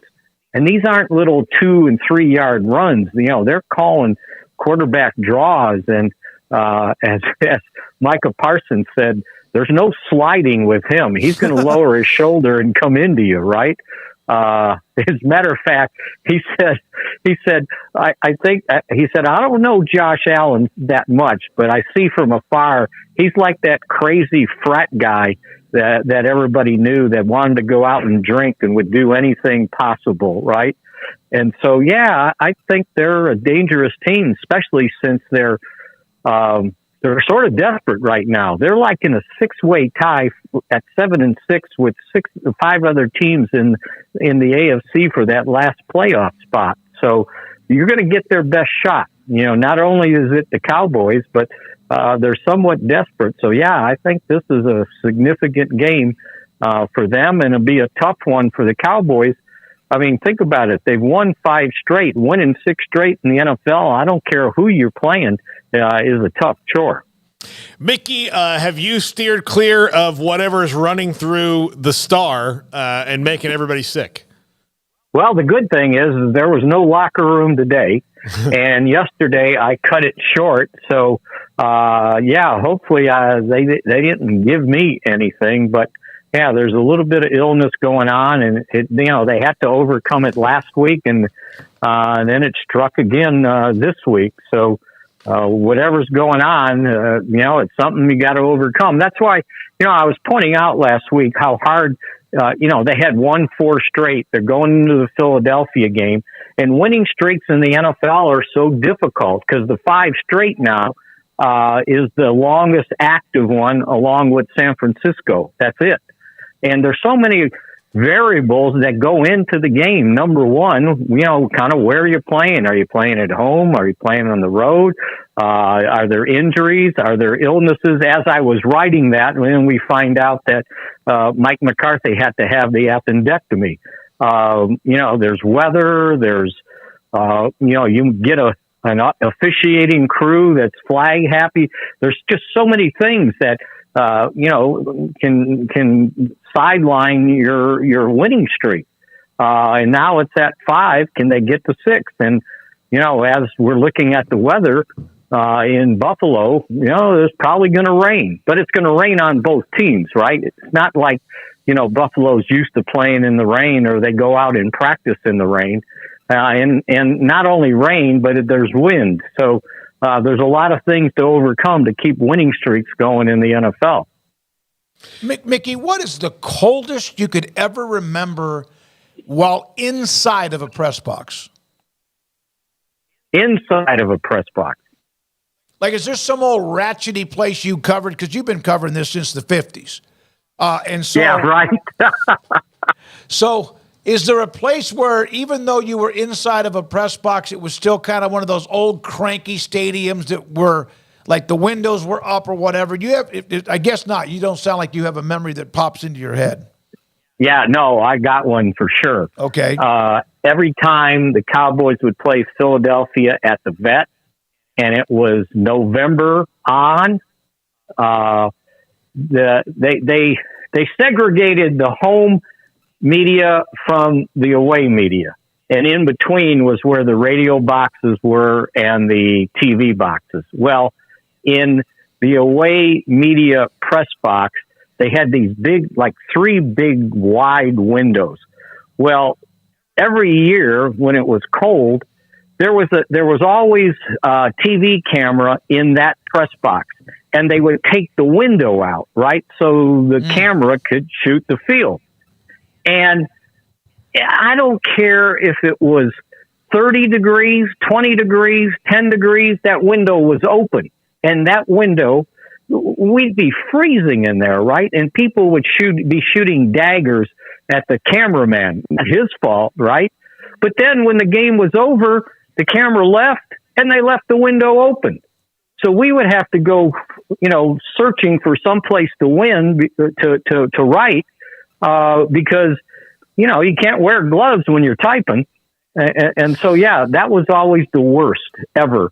Other than one year I covered a game in St. Louis way back in the day, and the auxiliary press box for football was the baseball press box that was open air. I covered a game in December. It was middle of December. And when I went back to my car, my water pump in the car had frozen and busted. That's how cold it was. Jeez. And it was parked indoors. Gosh. Oh, Mickey. Well, at least at the vet, you didn't get like dysentery or something, because that place was a dump. Well, it sort of was. And it was a hard field that was even harder when it was 20 degrees, right? Yeah. Absolutely. All right, Mickey. So the Cowboy, like, everything has started to click. What would you say is the thing, though, that they still need to shore up? Is it that run defense that still, if you can get on the front side of them and run the ball, you kind of take them out of what their strength is, which is just sending everybody at you like the house is on fire? Well, you better be pretty good at running the ball, right? Yeah. And then the other thing is you better not fall behind. And so, to me, the key to the Cowboys defeating a team that wants a run is getting a lead and make them play from behind. And that's why I'm a proponent for if I win the toss, I want the ball. I want to get a lead. And I couldn't believe this last game that, Philadelphia deferred and said, no, we're going to defer. So the Cowboys get the ball, and I'm going, well, good. Because they're going to drive right down the field and score, and you're going to be behind 7-0. And that's exactly what happened. The week before, the Cowboys won the toss against Seattle, and they took the ball, and they drove down. They should have scored a touchdown, but they settled for a field goal. So to me, one of the ways to help your run defense is to get a lead. Now, they take a blow this week and probably another week or so with Jonathan Hankins suffering a high ankle sprain. He's not going to play, and he probably won't play next week. I mean, it's hard enough to come back from a high ankle sprain, and then you get a guy that's 325 pounds on a bad ankle. That doesn't work out so well. But yeah, they got to do a better job against the run. But look what they did the last couple games. They somewhat shut down Seattle's running game, and they held Hurts to 30 yards rushing. So they did a pretty good job, but again, they had the lead. So I think that's always the key. I think the other thing is the offensive line has to continue to play consistently, as they have over the majority of these last 5 or 6 weeks. And if they can do that and do a better job of protecting Dak, this offense is going to score. And I think they'll score wherever they're playing, unless, they're playing in snow or a rainy, windy day, then it's going to hurt both teams. Mickey, obviously the Cowboys personnel department, Will McClay, and all those, what they're doing is phenomenal. With Aubrey, which is truly just out of body and out of mind good with what he's done. Because let's say normal kickers would have missed 5, then who knows? But what he's doing is crazy. Ferguson, the tight end, they've had all these tight ends come and go, right? But there's certain positions the Cowboys just seem to hit on. What was his upside coming out of college? Did anyone expect him to be? He kind of, in a way, I'm not saying Gronk, I'm not overdoing it, but he has an ability to make plays and get something done when he catches the ball. So you're talking about Jake Ferguson, right? Yes, the tight end, yeah. So what? He was I'm trying to remember the draft choice, 3rd, 4th round pick, something like that. Yeah. So what they were looking for was more of a complete tight end. The guys that went before him were sort of receiving tight ends. And they felt like they needed a complete guy. And I know everybody looks at Witten as a receiving tight end for all the passes he caught, but he was pretty decent blocking. And I thought last year the problems they had were their tight ends just didn't block very well, and especially the year before that. So this guy's kind of a complete tight end, and you sort of have to be when you're at Wisconsin, right? Because of how much they run run the ball, the tight end better be able to block. So I think he helped out there. And then just with a year experience, you see him developing as a pretty sure-handed tight end down the hash mark. I saw him the other day in practice, and he caught a pass, and they were in red zone.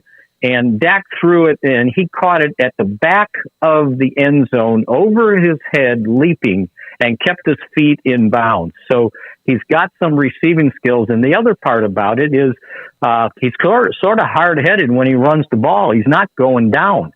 You better be able to hit him and tackle him and get him down, or he's going to run over you or jump over you. So, his grandfather's Barry Alvarez, the former head coach at Wisconsin. Huh. Yeah.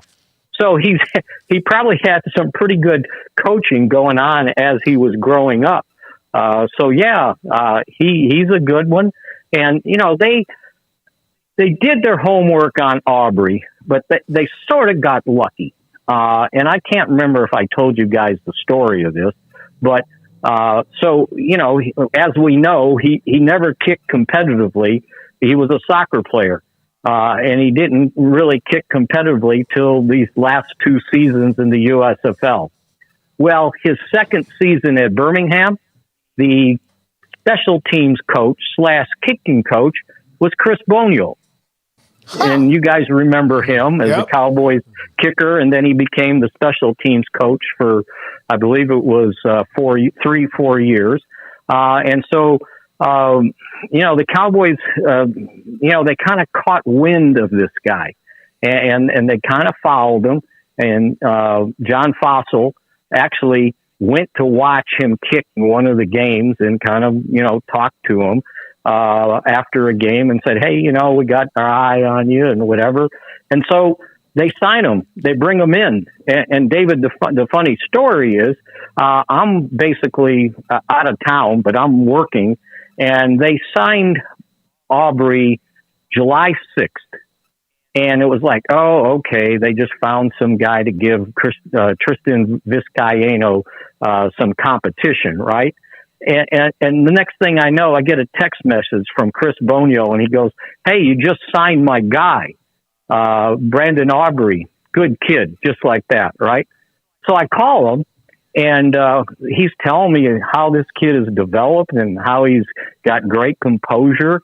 And I said, well, Chris, the hard thing for the Cowboys this year is, before Brett Maher went downhill in that playoff game during the regular season, he made 90% of his field goals. I said, that's hard to find.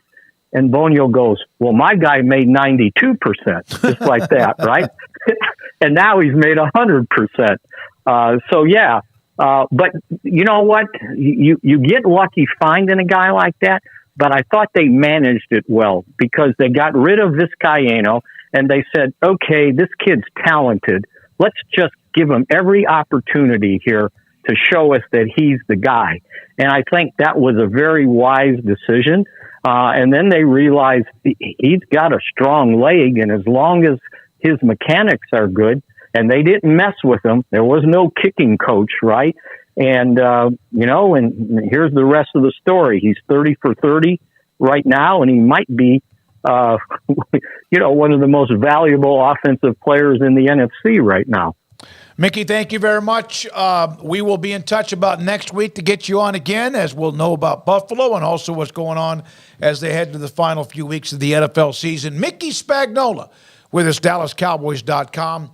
And this is 365 Sports. Riverbend Liquor and Wine, Lakeshore Drive and North 19th Street, and now in downtown Waco on Franklin Avenue. Look, if you're getting ready, you've got a couple weeks more before holiday parties. If you got to go to one and you need to pick up some spirits for that, this is where you need to go, especially if you are a craft bourbon aficionado. The original location on Lakeshore Drive, North 19th Street, they have the best in craft bourbons available. Check them out. Speedy customer service. The drive-thru window is out of this world, and they always have an answer for you when it comes to what you're looking for. That is the great thing about Riverbend Liquor and Wine. Lakeshore Drive and North 19th Street, and now in downtown Waco. Texas Farm Bureau Insurance has been proudly serving Texans across the state for over 60 years. Call 254-772-8090 to find an agent who will provide a free review of your auto, home, and life coverage. Boozers is the wedding ring store and more. If you're ready to get engaged or already married and want to upgrade your wife's ring for a special anniversary, Boozers is the place to go. With the largest selection of premier quality diamond engagement rings and wedding rings in Central Texas. They have 7 cases with over 300 styles of rings from top designers like Natalie Kay. Choose from yellow, white, or rose gold, plus beautiful top quality loose diamonds. With an in-house jewelry, they can also custom make anything you want. Bring in a picture or drawing and let Boozers create your one-of-a-kind pendant or ring. They can even use some of your old gold and diamond jewelry to create something new. At Boozers, you'll find a great selection of quality timepieces, and Boozers is the place for expert watch maintenance and repairs too. They specialize in expert Rolex watch repair for fine jewelry, watches, custom work, and more. Go to Boozers on Valley Mills and Lake Air Drive in Waco. Boozers, the wedding ring store and more. It's time for Paul Catalina's Top 5, brought to you by Texas Beef House. Where's the best beef in Texas? Your house when you order from Texas Beef House. Unleash the flavor of Texas-raised Wagyu. From our pasture to your plate, TexasBeefHouse.com.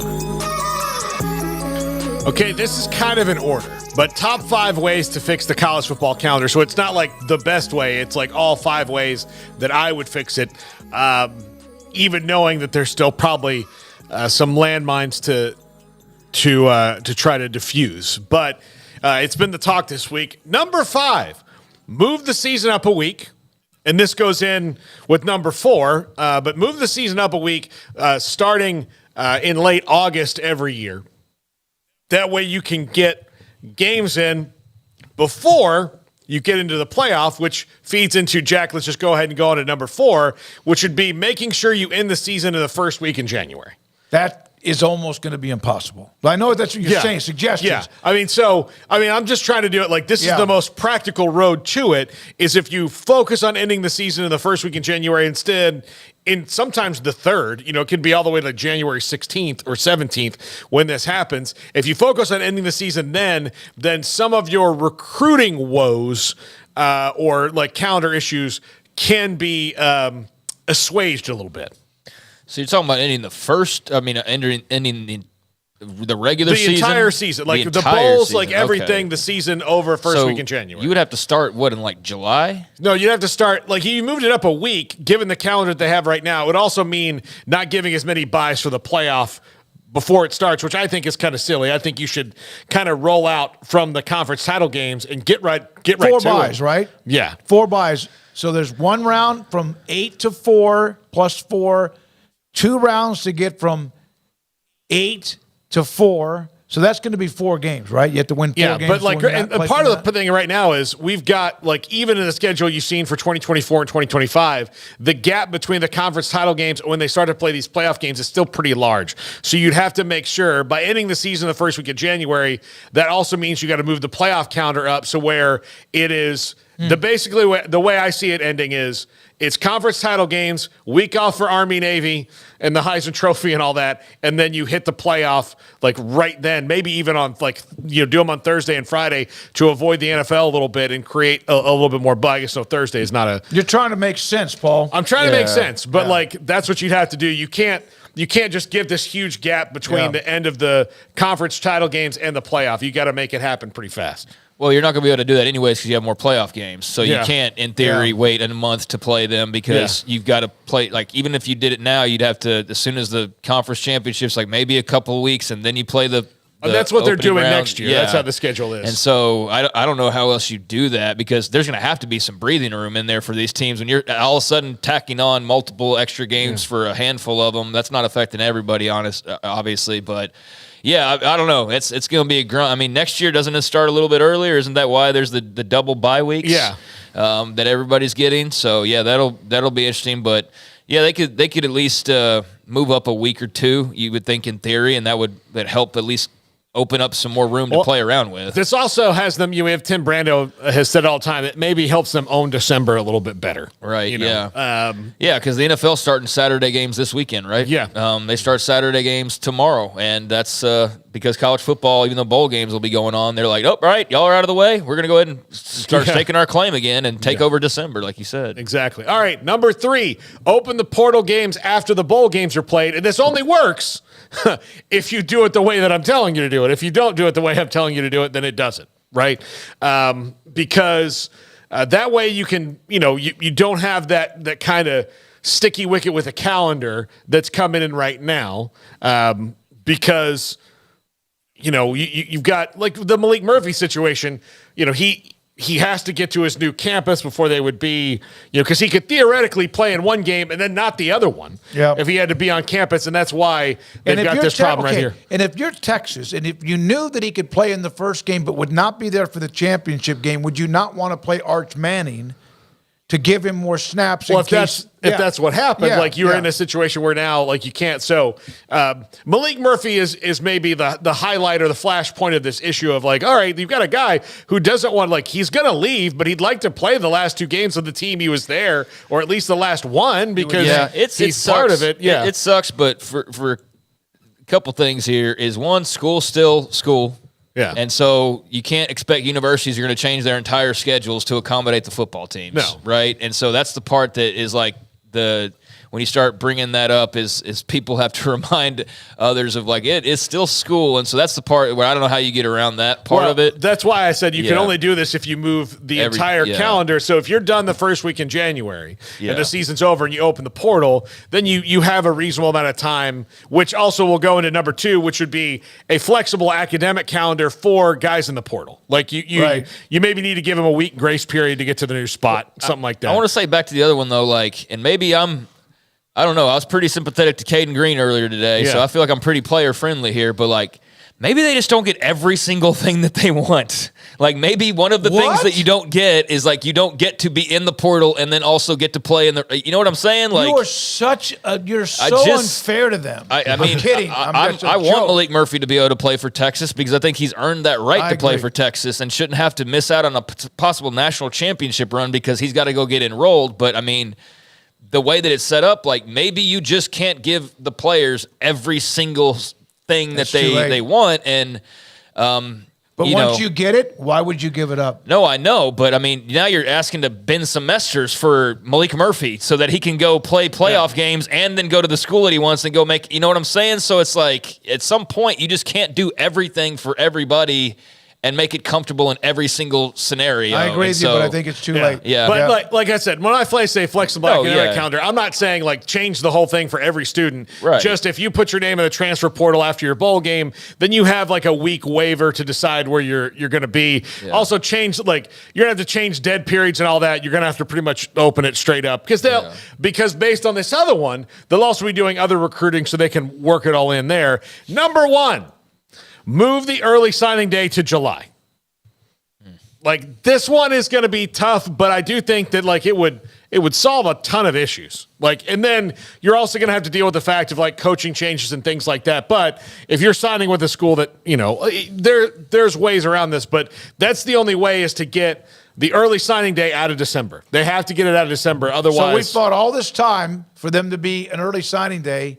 And now we're going to get rid of the early signing day? No, I'm moving. I'm not getting rid of it. I'm moving it back. You want in February? Yeah. So, February's the regular signing day, but, the early signing day is now in July, at the end of July, so kids who are going to, who are not going to change their mind can sign. And then the regular signing day probably gets bigger because there'll be some kids who are like, well, I can't decide right now. But you do have that early signing period in July, and you take it out of December, which makes it more reasonable for the coaching schedule. Yeah, it's a nice idea. They need to do something, you would think, with just the coaching carousel and the bowl games and the transfer portal and then signing day. It seems like a lot. It seems like a lot all at once to try to have to maneuver through.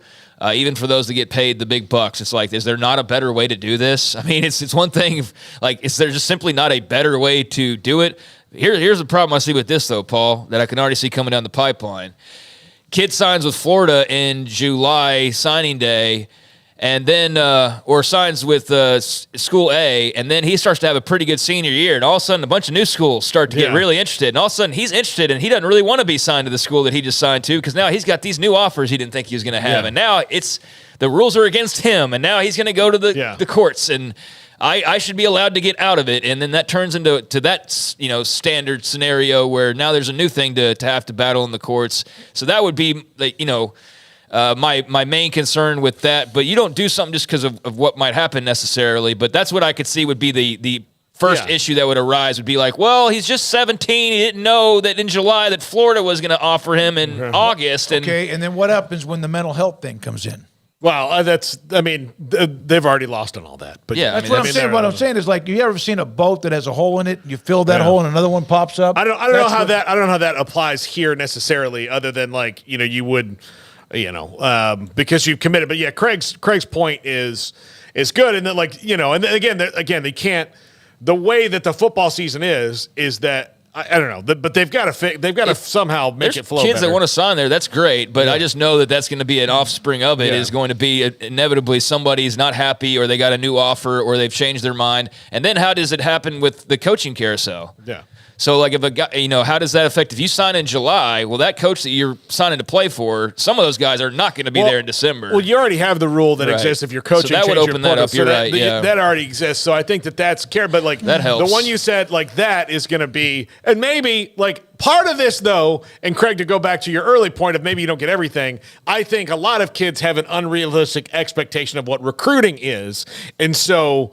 If you don't absolutely know where you're going to go in July and you're not going to change your mind, then leave it open. That's what you do. There used to be one signing day in February. What would end this, and they'll never. I know this is not going to happen, but if you commit, by God, you're going to go there. You can't decommit. Yeah, no, but I know. Yeah, but no, but look, here's the thing. There used to be just one signing day, right? And now there's two. So look, if you don't know, and that's part of it. Hey, if you don't know, then don't sign. Just wait till February. But then you don't get all the attention. Maybe you just eliminate the early signing day entirely. Yeah. I wouldn't be. And then it's just in February. Yeah. And then aren't all problems solved? Yeah. Pretty much. Aren't all the problems solved then? Because there's not the early sign. Just get rid of it. And then coaching changes occur, and then whoever you sign with, now by you get February, the lead. By February, the playoff is over. Everything's done with. There's no bowl games. So that seems to be the simplest reason or answer would be just, don't have an early signing period, or if you do, just change the date on it. That sounds too simple, and it sounds too easy, and it sounds like it would work. Gilmer beat Belleville 28-26, their fourth state championship, their first since 2014. Congratulations to Coach Alan Metzel, not David Wetzel, but Alan Metzel, the head coach at Gilmer, where Jeff Traylor started that run back a long time ago. All right, you had one or two more things, the bowl games, and we got to get out of here. No, I had a million other things, so we're going to have to get back at some point to the talk about teams with no natties and who's realistically still going to have a shot to win their first national championship in the future of college football. Oregon is one team. Utah, maybe. K-State. There's some teams you can throw out there, but we can get into who's a part of that group. And actually have a conversation on it. We'll have plenty of transfer portal, but I do want to make mention tomorrow bowl season starts. And there's going to be 7 games. There's Georgia, Southern, and Ohio starting things off at 10 a.m. Central Time on ESPN and the Myrtle Beach Bowl. So that'll get the day started at 10 a.m. Central, and then the nightcap, 8:15 Central, Texas Tech and Cal. So that'll be in the Independence Bowl, UCLA, Boise State. Bunch of other games to look forward to. So that all gets underway, and we'll have bowl games from here on out to discuss whether they're of interest or not, as that's been a big debate as well. See how they play. See how games, if they're played well, maybe they will be. If they're sloppy, is it because of all the changes? Who knows? It might be some dramatic games. I hope so. Thank you, Jack, very much. Jack McKenzie working triple time throughout this week. We'll be back on Monday at 3 with Craig Smoak and Paul Catalina. I'm David Smoak. Thanks to all of you, those in the text today. Also, thanks to everybody in the chat room today and our great sponsors. Thanks to GXG, again, giving Baylor student-athletes an opportunity for you to support them now and into the future at BaylorBears.com/GXG. If your team's playing this weekend, good luck. I'm David Smoak. Thank you for being a part of the show on 365 Sports.